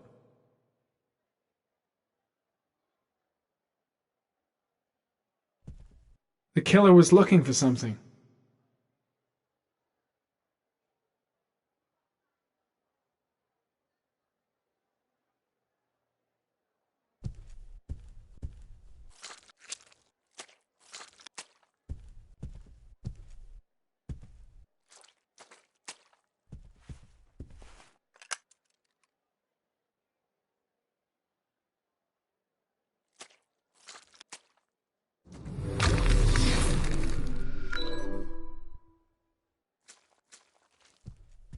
Madison Page? What was a journalist doing here?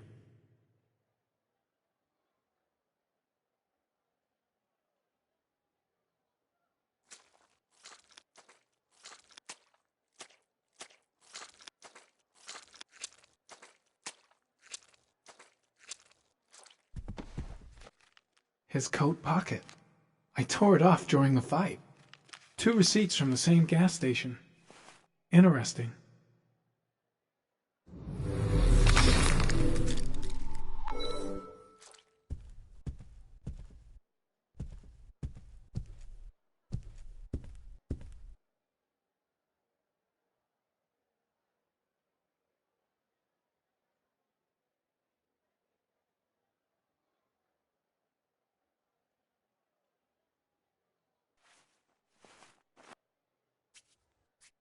.45 caliber.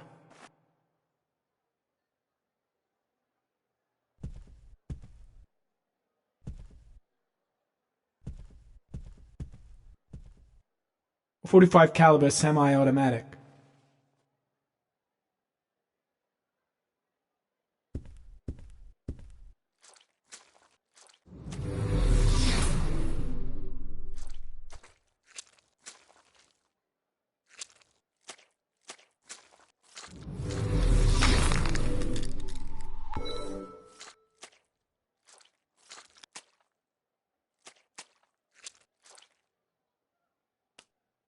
Madison Page? She may be a witness.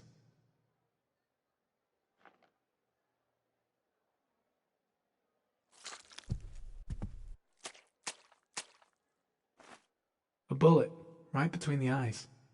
Instant death.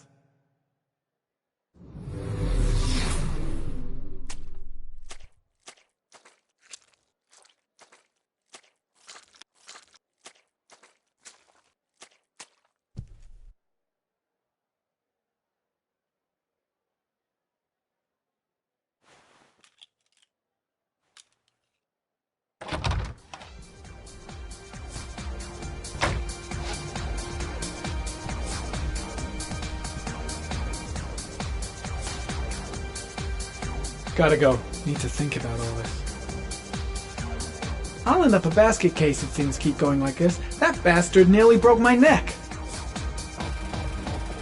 The suspect dead. Someone tries to kill me.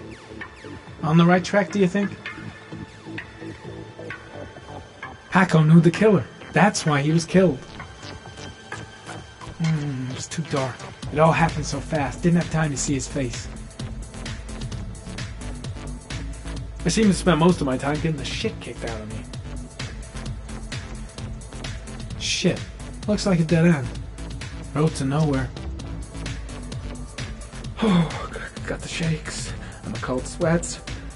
Better get back to the hotel fast.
Ethan, are you all right? I couldn't do it. I was supposed to kill him to save Sean. And I couldn't do it. You're not the origami killer, Ethan. You're not responsible for those murders. I can prove it. That changes nothing. Saving Sean is all that matters now.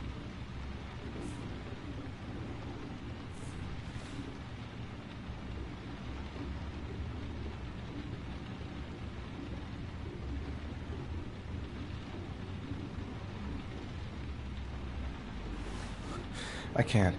Not now. I'm sorry. I didn't mean to. Anyway, I'm gonna go.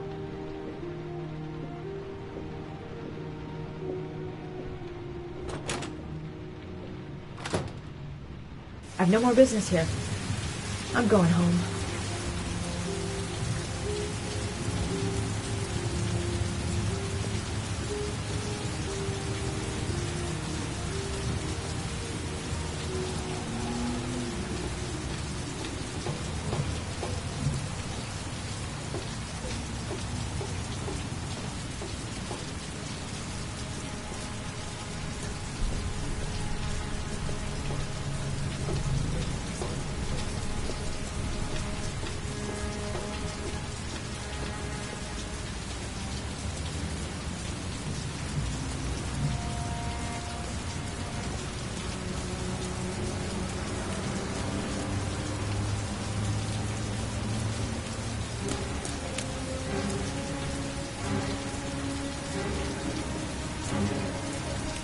Cops.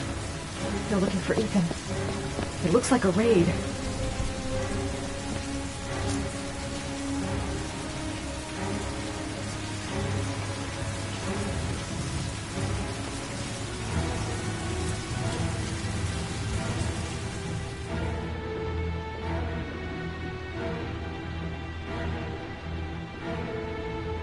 Come on, what was the damn number?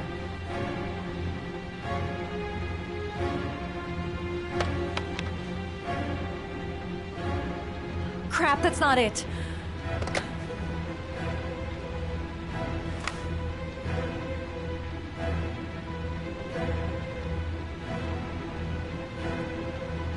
Come on, come on. Pick up the phone. Hello? The cops. They're in the motel. You've got to get out of here.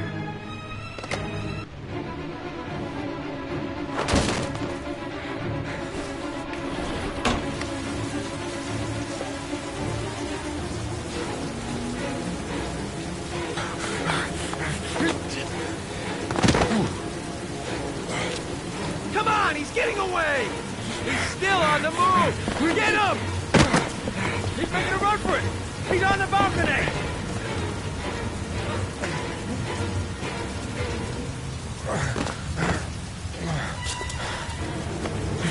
Whoa!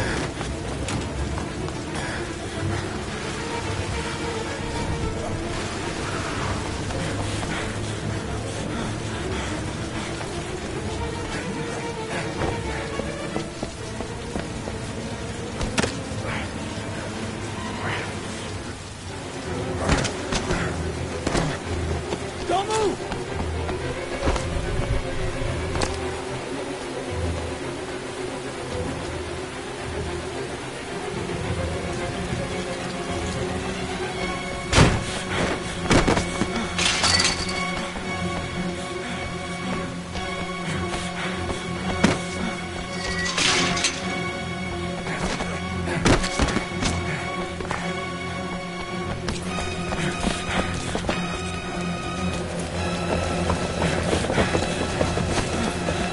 Please, stop!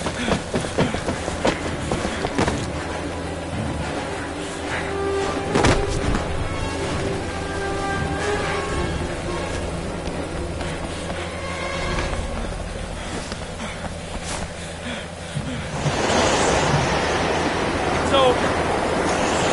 On your knees, hands behind your head. pal.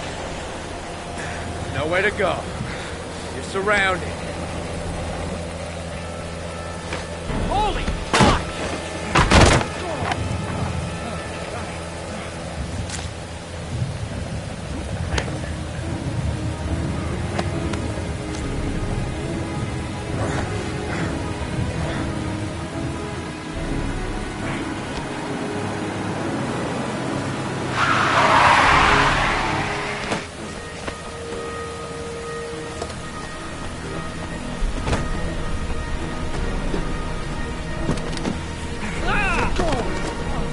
Hey, what's the matter with you?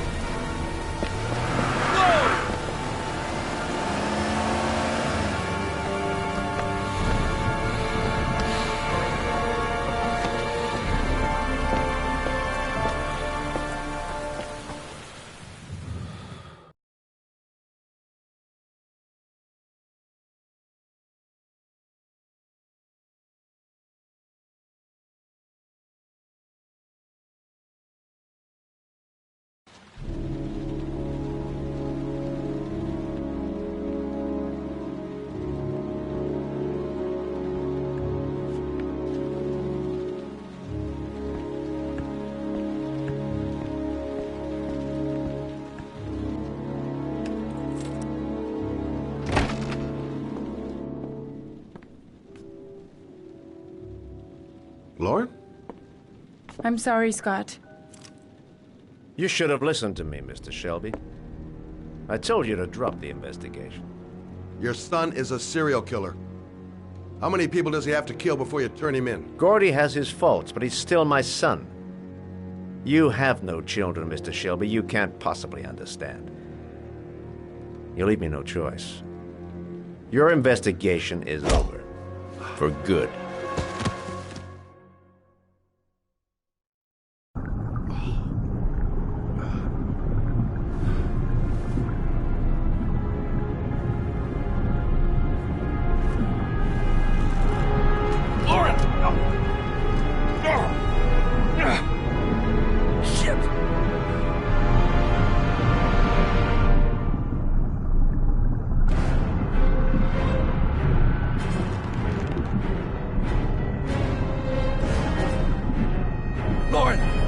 Lauren, wake up! Lauren!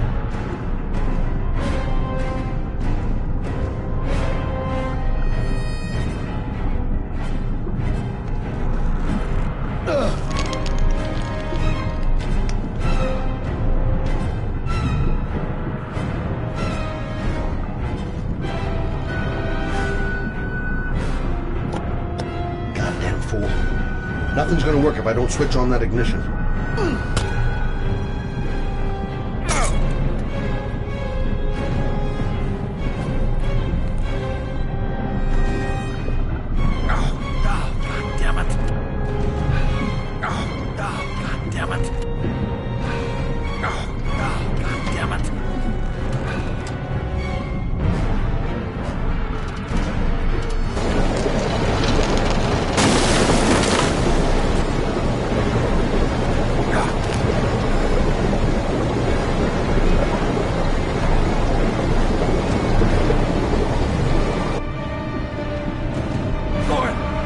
Lauren, wake up!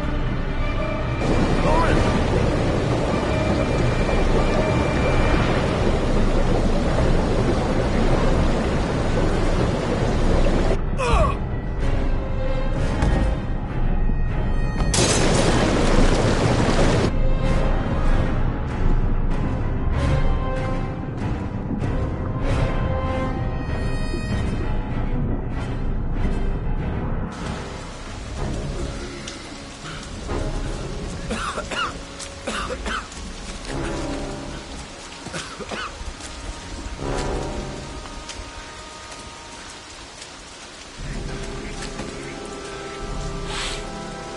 Bastard. Kill him.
Stay back! Don't come near me, or I'll shoot! Fucking asshole. Please, don't... Oh!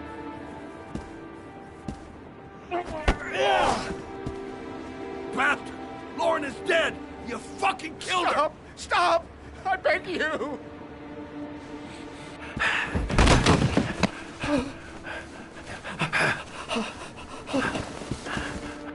Your idiot son killed all those kids, didn't he? He's the origami killer. No! No! He's innocent! He's not a killer! Not a killer! Oh! Oh! Oh! You're a fucking liar. Now tell me the truth. No! No, please! Don't hurt me! Last chance. I don't know. I swear. I don't know anything. Oh. Oh.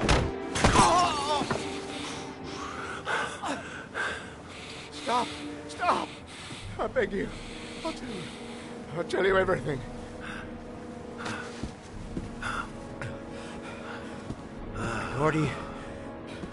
Gordy always wanted his fun, you know. He wanted to be like the origami killer. He kidnapped that kid. He held him under the water for a little too long. It was an accident. An unfortunate accident. He just wanted to play. He told me everything.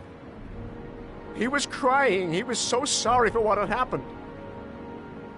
Whatever he did, Gordy is my son.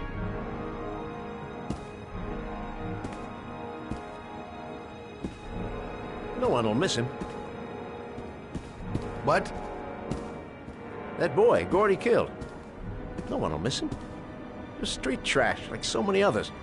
Oh, you disgusting pile of shit.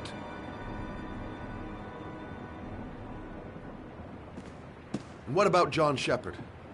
Why did you put flowers on his grave? I own the construction site where he died. I never forgot. I've been putting flowers on his grave for 30 years. John had a twin brother. What happened to him? I don't know. He was adopted, I think. His mother should know. Her name is Anne. Anne Shepard.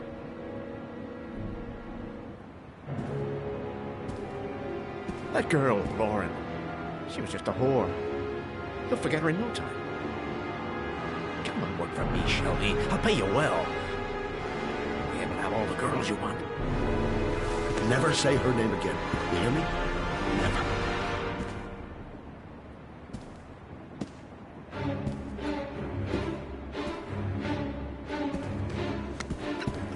My heart! My heart! Quickly! I need my pills. In that drawer, there.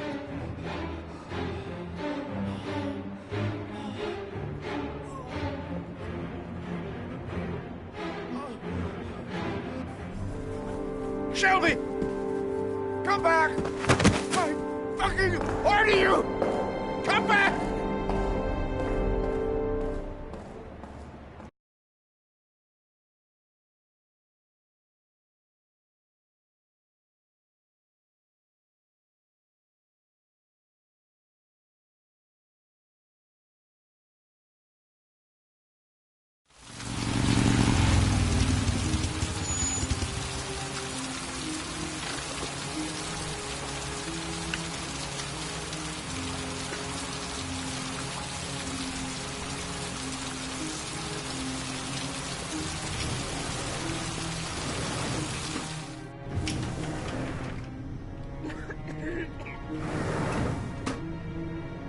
Hello, I'm looking for Anne Shepard's room. Please sign the visitor's book.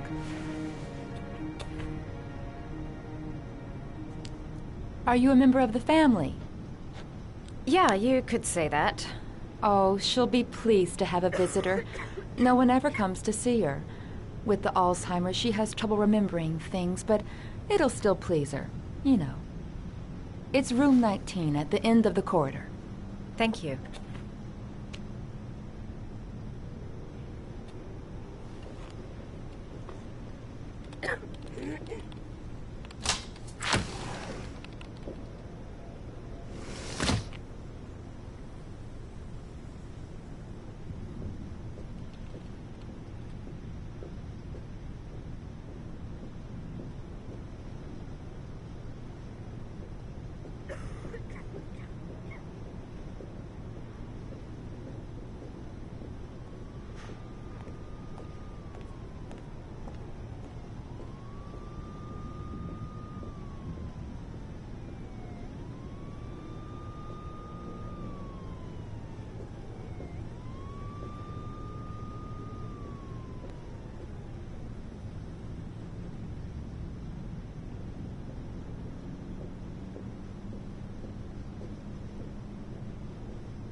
Hello, Mrs. Shepherd. Is it time for my pills already? No, Mrs. Shepherd, They're never on time with my pills. I don't know what they do here. In the other hospital, they were always on time. But here...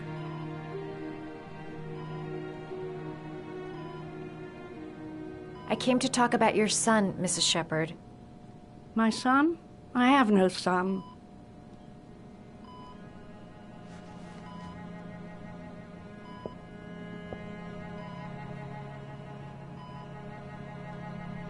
Try to remember, Mrs. Shepherd. John's twin brother was placed with a foster family after the accident. What was the name of the foster family? I asked them for a television, you know. They said I didn't have enough money. It's a pity. I'm fond of television. You had a son named John, and John had a twin brother. Do you have my pills? It's time for my pills. I know what happened at Carnaby Square. Do you remember? Carnaby Square. I think I used to live there a long time ago. We didn't have much money at the time, you know. We had to make do with very little.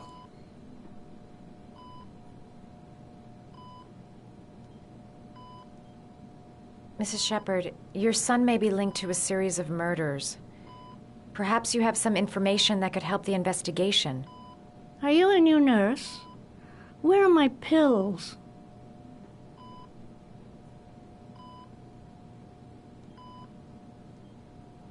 Your other son, Mrs. Shepherd, John's twin brother.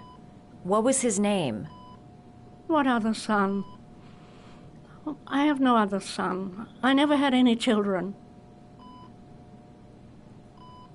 Do you remember John? My Johnny. He is a good little boy, you know.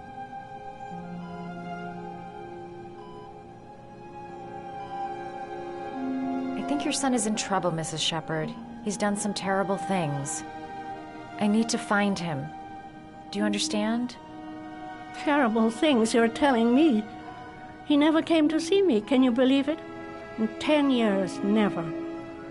No one forgets their mother, do they?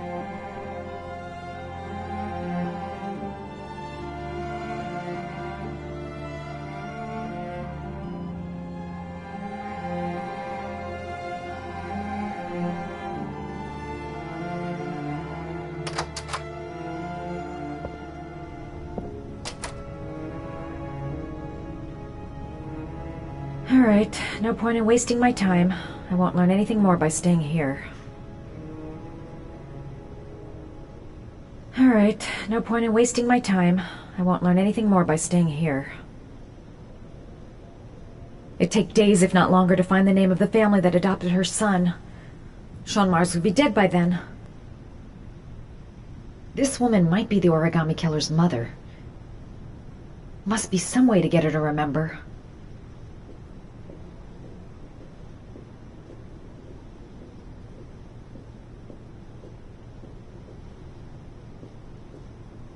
Does Mrs. Shepherd ever talk about her past? It's not all very clear to her now. Sometimes she'll remember the oddest things, though. I suppose if she sees something that reminds her of her past. Did she ever mention her sons? Sons? Well, she often mentions John.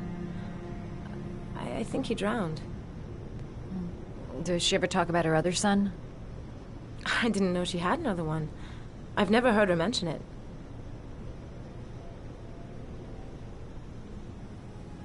I'm looking for her other son. He was adopted. I mean, he's probably changed his name. Is there any official documentation on Mrs. Shepherd? No, there's nothing really. Nothing about her family. I guess if her son was adopted, then she's the only one who could tell you about that. Sometimes, if you show her things, it seems to trigger a memory from her past. You might get it to remember. Thanks for the advice.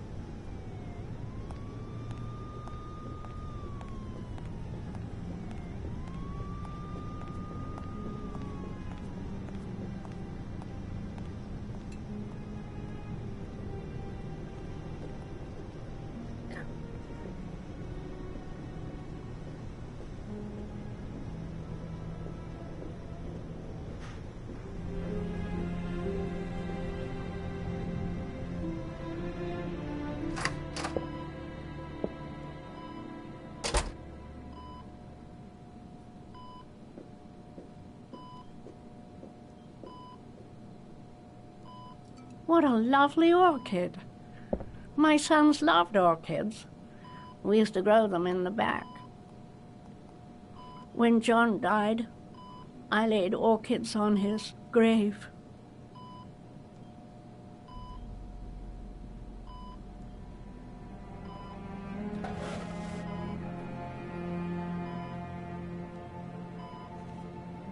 Are these your children, Mrs. Shepherd?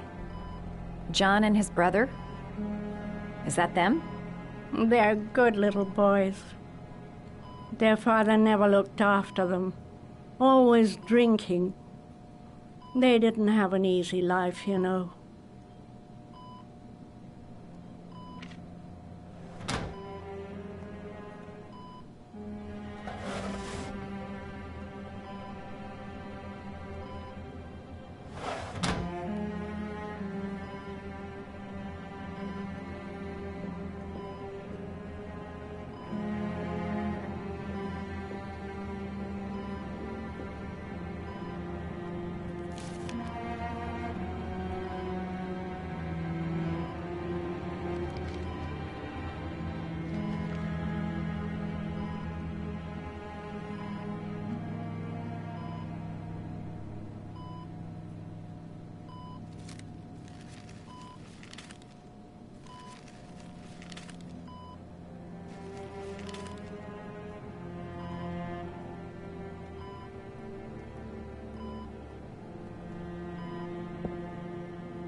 I love origami, but that's not my favorite one.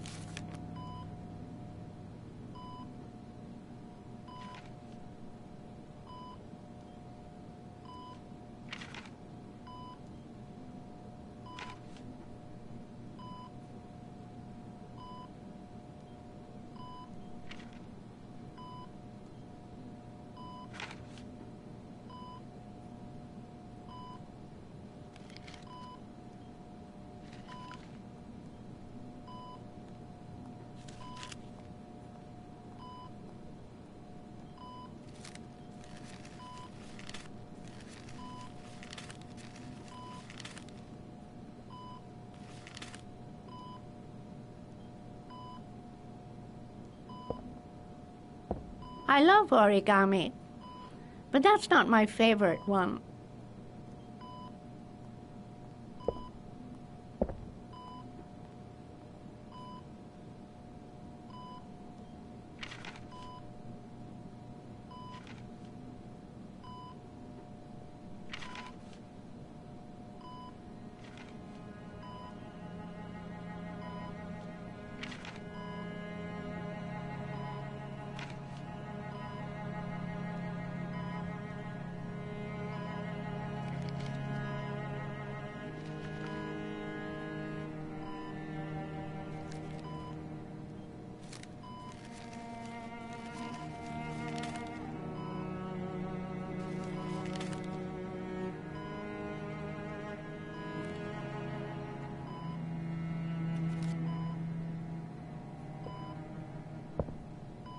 I love origami, but that's not my favorite one.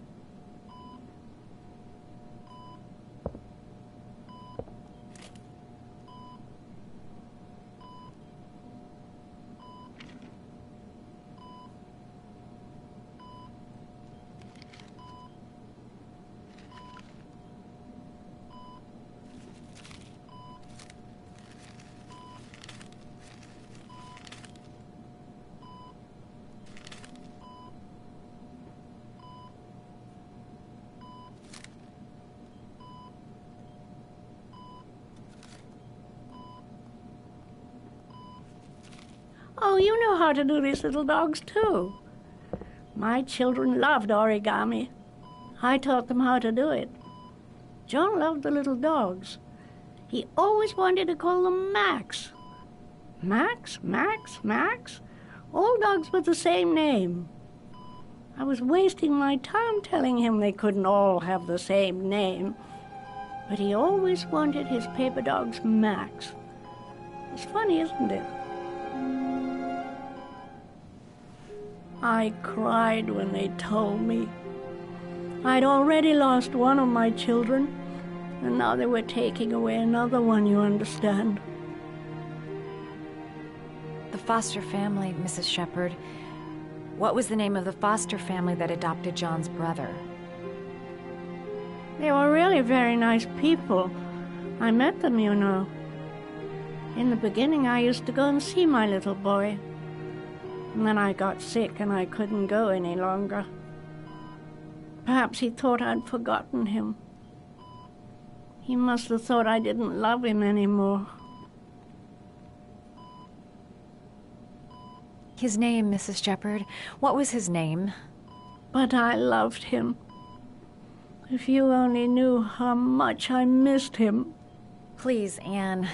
His name. What was his name? Come closer.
The last trial. The last question. Are you prepared to give your life to save your sons? There is a deadly poison in this vial. It will kill you in exactly 60 minutes. If you drink it, you will get the last letters of the address. You will have enough time to save your son and say goodbye to him, but then you will die. You can drink the vial or decide to leave. The choice is yours.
The last letters have been sent to your phone.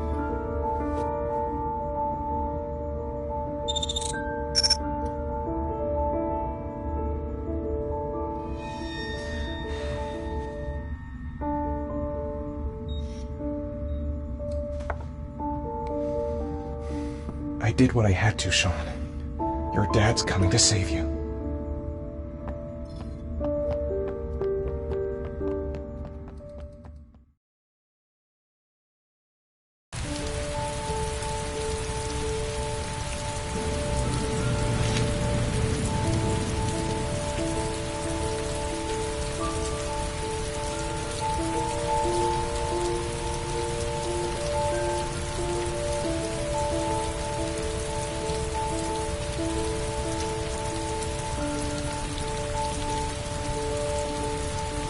nowhere, and I'm out of time.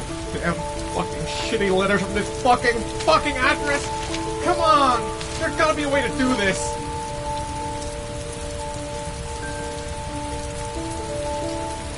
Several different addresses fit these letters.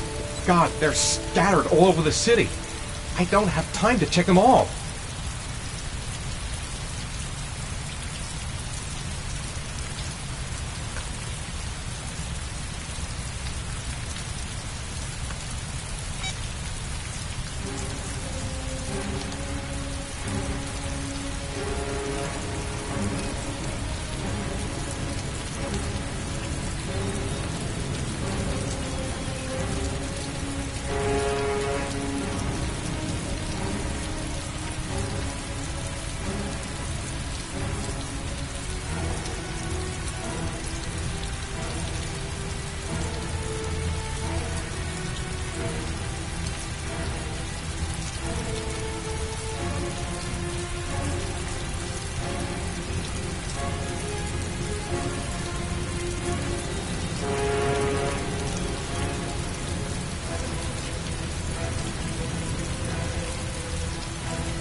I may only have time for one address. If Sean's not there, I'm done. It's a crapshoot.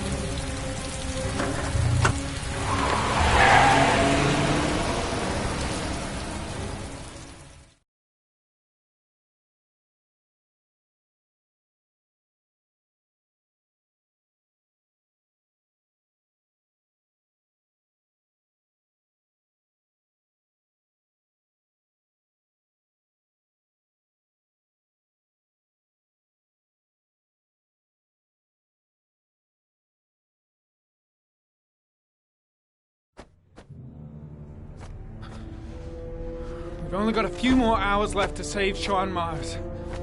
There has to be a goddamn clue somewhere. It's probably staring me in the face. This kid's gonna die, and I'm going around in circles!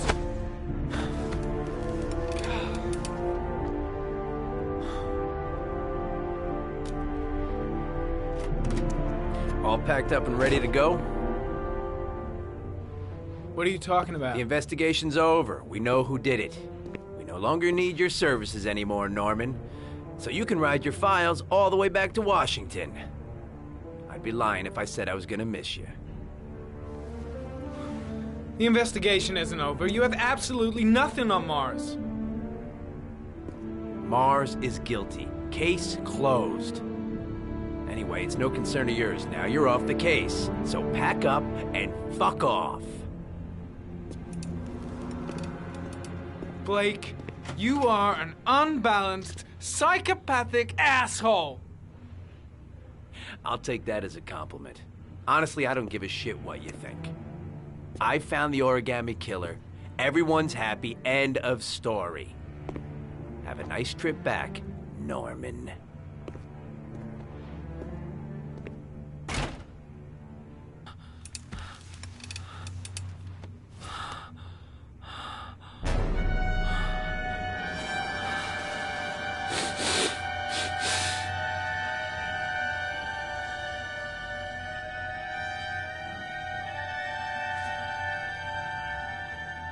The killer's name is here. Somewhere in this data. I just have to find it. Find it before it's too late.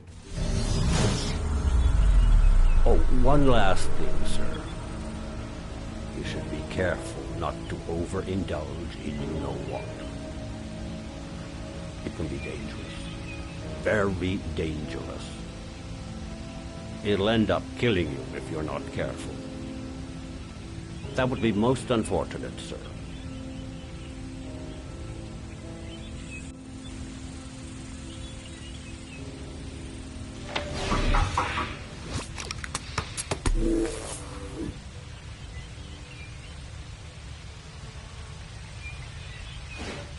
Ari was in record mode when I was fighting with the killer. Perhaps there's something on it.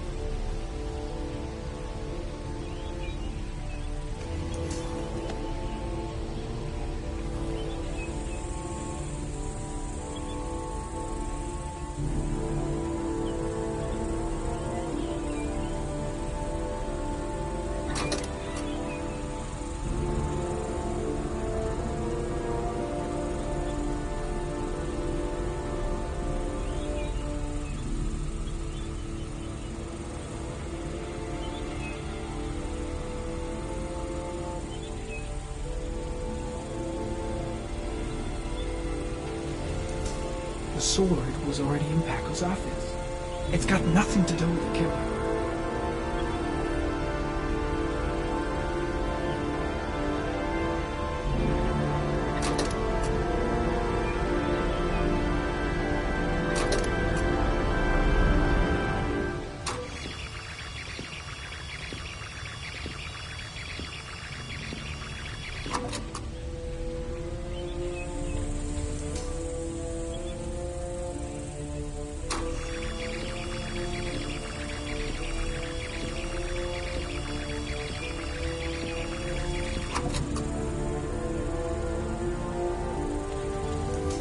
Gold watch. I'm sure I've seen this before somewhere.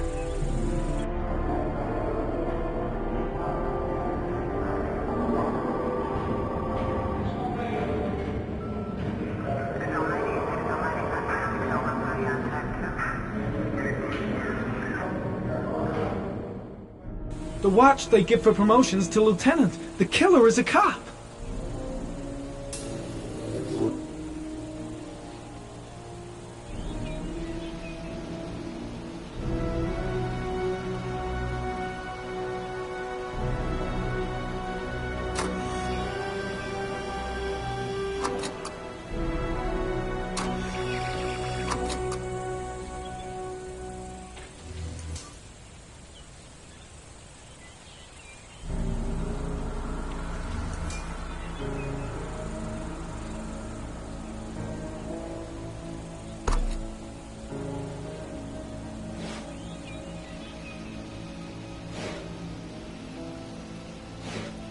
The gun the killer left at the Blue Lagoon. Perhaps there's some way of tracing its history.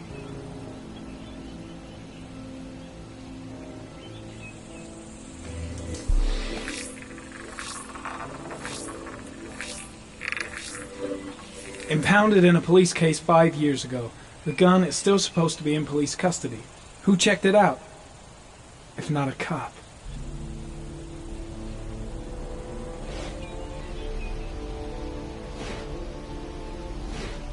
Two receipts from the same gas station. Might be near the killer's home.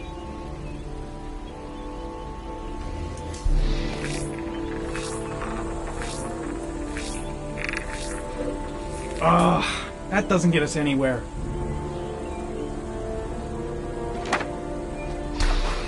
The killer lives in this zone. 342 people live around there. Not good enough. Gotta find a means of identifying the killer more precisely.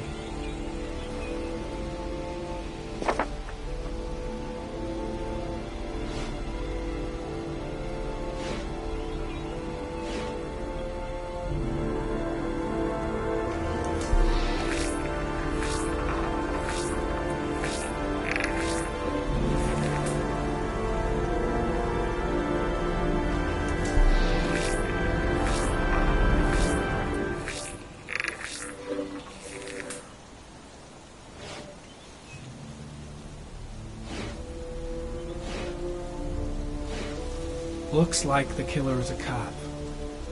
Carter Blake! That would explain the dead-end investigation and his desire to frame Ethan Mars.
The killer is white, aged between 30 and 45. He is intelligent, calm, and determined. An organized type. He has a car. He's probably employed, but his work allows him free time.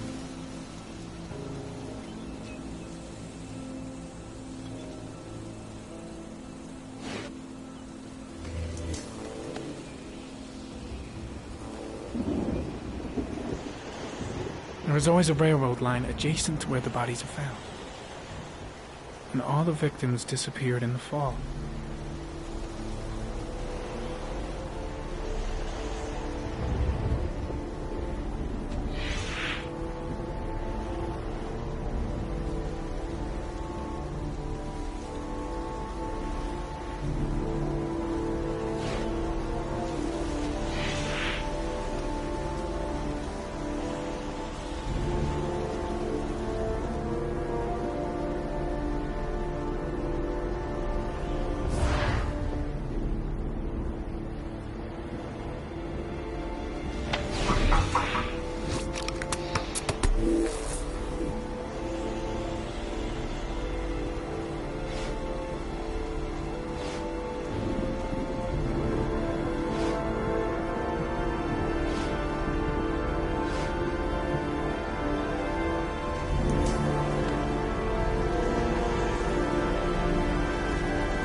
There's only one cop in that geoprofiling zone. Gotcha.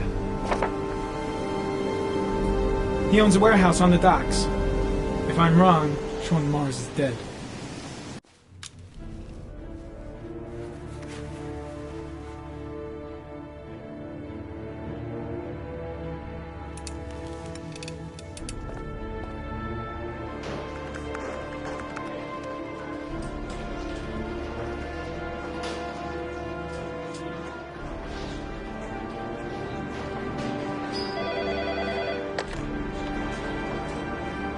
Are you sure it's the right car?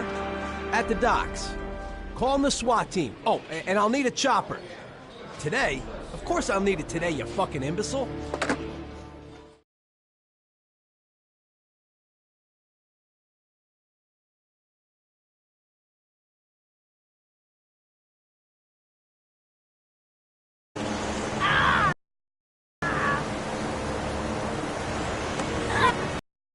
I'll get help. Just hang on. Go on, hurry. I think the water's rising. I'm hurrying. I'll be right back.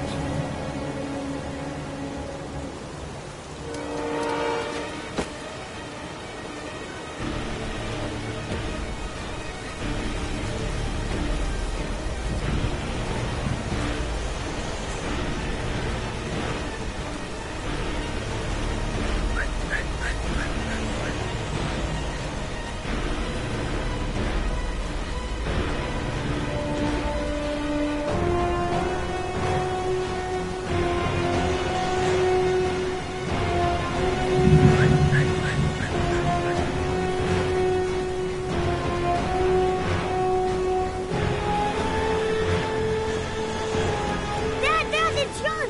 He fell into a pond. He's Get out of dying. here, you little pest. Leave me You alone. got to come, Dad. Come on, John's gonna die. John's gonna Well, die. that'll be one less greedy mouth to feed, won't it? Go away. Please, Dad, I'm begging you. John's gonna die. John's gonna What die, did I Dad. tell ya? Crap! Please, please, Dad. You've got to save John. I tried, John. I really tried. But he wouldn't come. Please don't die, John. Please.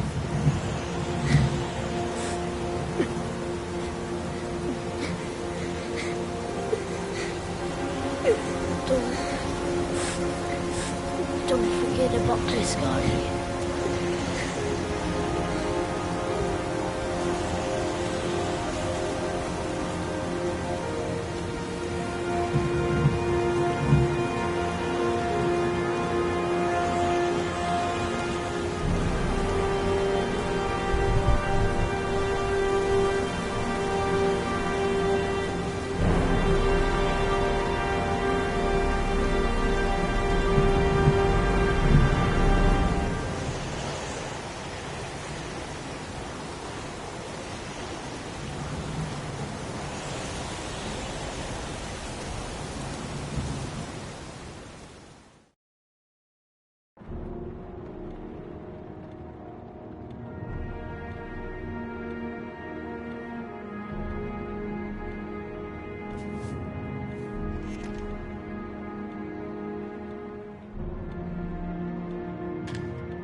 else you touch, girl.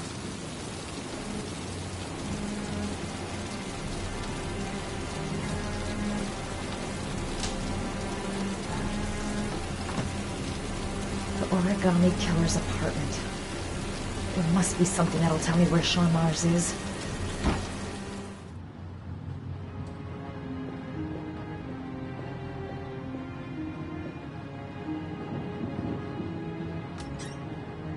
A cop's uniform.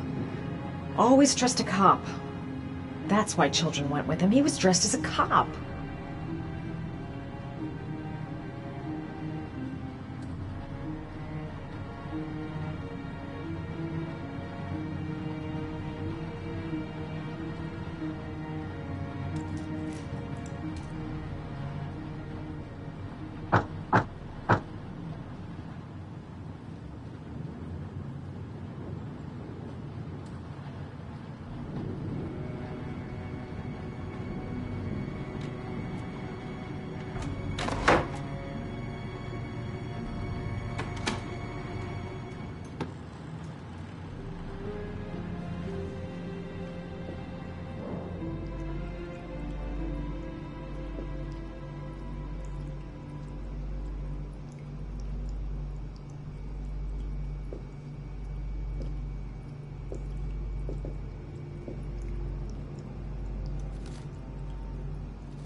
Sean Mars.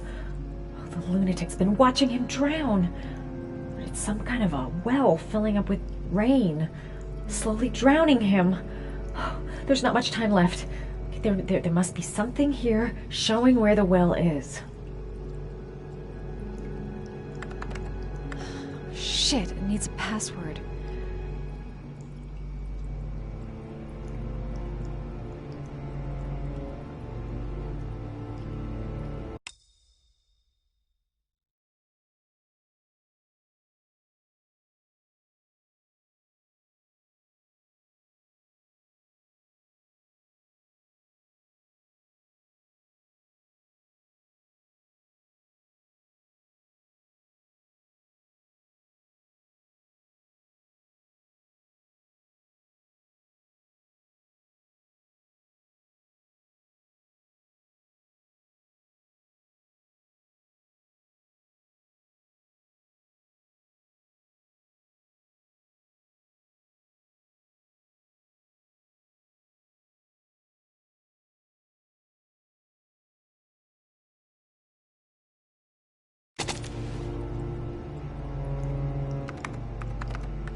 Got it. Max. The name John gave to his paper dogs when he was a child. What the hell is that? An address. It's gotta be where Sean Mars is. Hurry. There's no time to lose.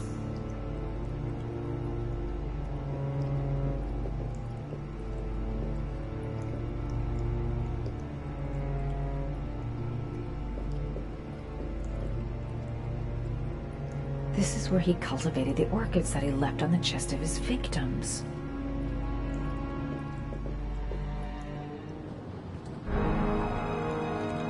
So you found my little secret? It's over, Scott. All those children killed just to find a father capable of saving his son? Shut up! You don't understand. There's one child left. There might still be time to save him. Let him go. Do what your father couldn't do.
I've been looking for a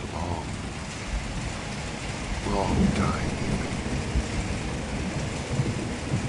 Looking for a father that would be able to do what mine could not do. Sacrifice himself in order to save his son. Oh, I searched.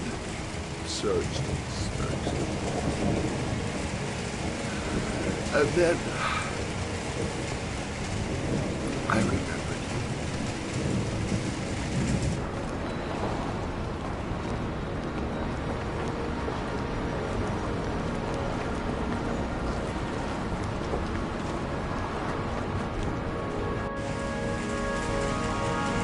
All those letters, just to find a father capable of saving his son. Just to find a father?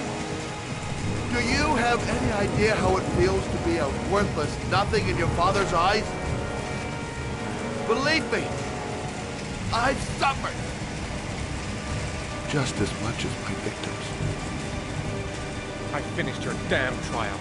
Now give me back my son! He's there. All you have to do is open that grate.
Breathe. Gotta breathe.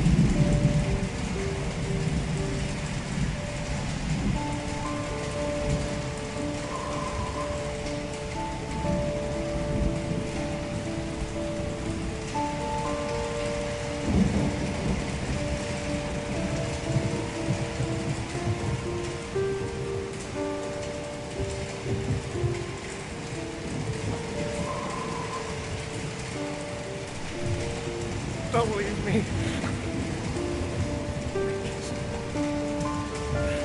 Sean,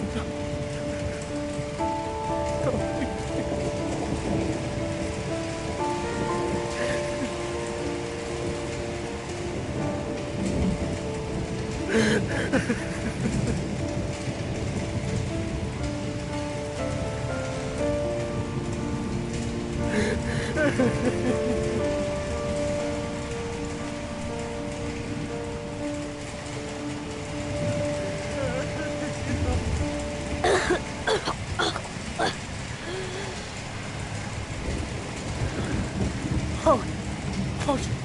Sean.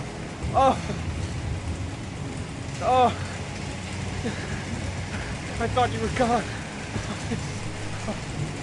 Dad, I knew you'd come and save me.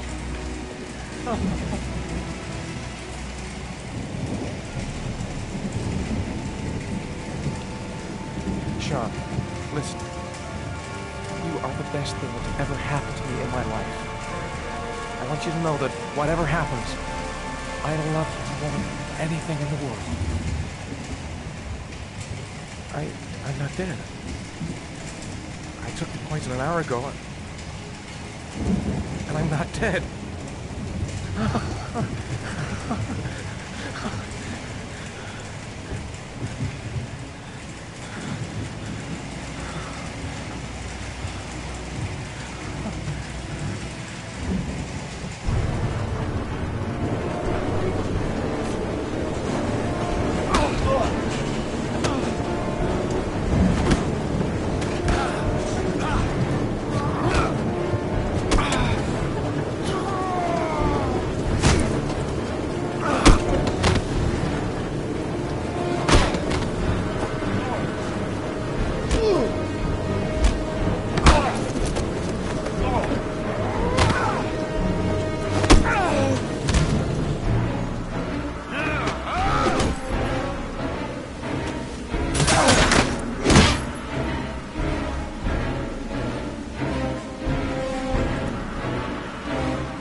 There was general relief this morning when the police announced that they had found Sean Mars alive more than 4 days after his disappearance.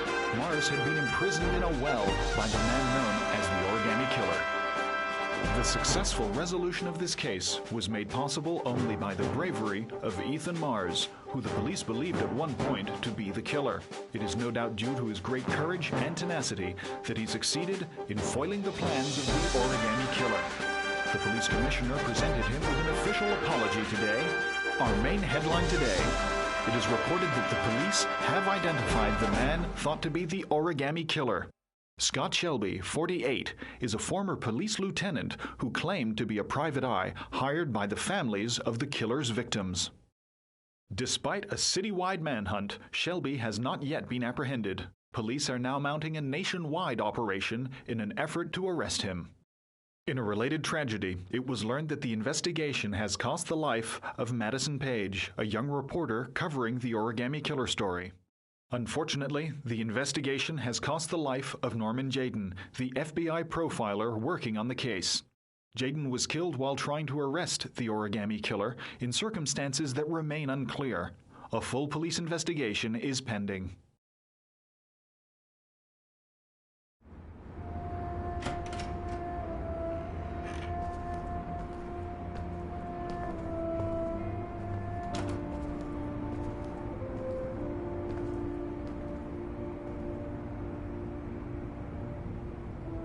Is this where we're gonna live now?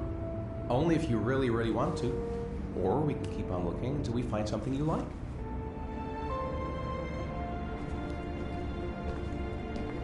It doesn't matter where we live, as long as we're together.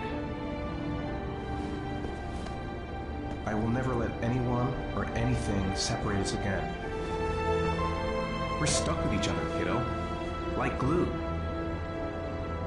Can I trust what my room is? Sure thing, champ.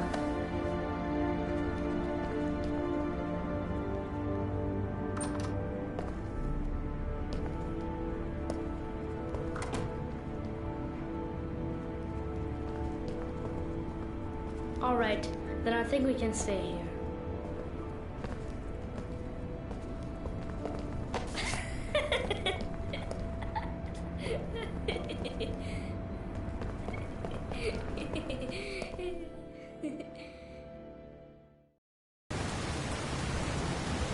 Journalist Madison Page was laid to rest in Charity Cross Cemetery today.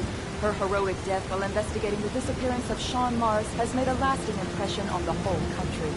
Colleagues from the press are united in paying tribute to this courageous journalist who sacrificed her life in the search for truth. I'm Brittany Sanders for ICN. Okay, Brittany, it's a wrap. Great. Let's get out of here. All this hokey clapguts made me hungry.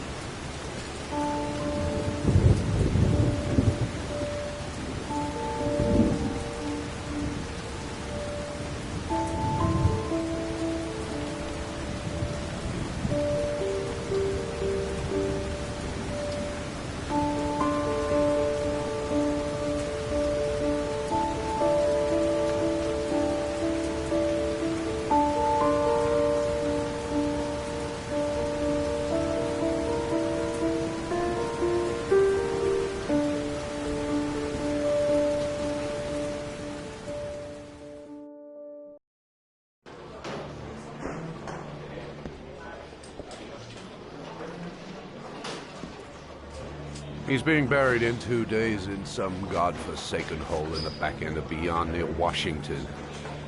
I have to attend as a matter of protocol. I'll pass. Jaden and I didn't see eye to eye on much. No problem. I understand. Hey, sir. I still have his glasses. What should I do with them? Well, you won't be needing them again. Do whatever you want with them.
I want to see them again. I'm a father, too.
Look at me, or I'll shoot!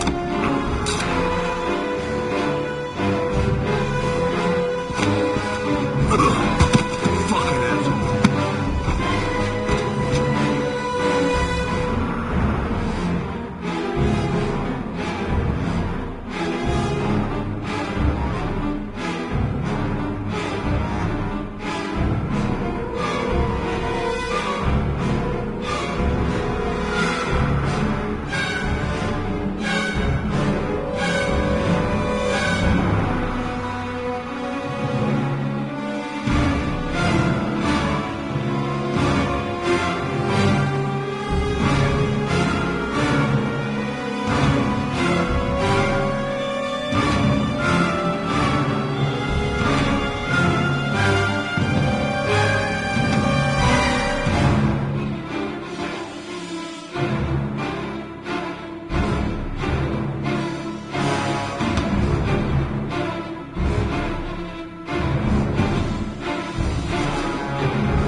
Go ahead, take a seat. Can you give me your name and your age, please? My name is Mary Smith. I'm 24. Have you ever taken any acting lessons, Mary? Not really. I couldn't afford it, but I watch a lot of films, and I learn so much by watching them. Have you shot anything recently? I've had a few bit parts, little things here and there, nothing very serious for the moment. I'm always too tall, too short, wrong hair. There's always something wrong with me. Okay, have you learned your lines? Yes. Let's get started. Mark it, please. Casting Heavy Rain, actress Mary Smith, take 1. And action. The first time I saw you, I knew you were the one. I thought these things only happened in the movies, you know? Pounding heart, the sweaty hands, and the shaky legs.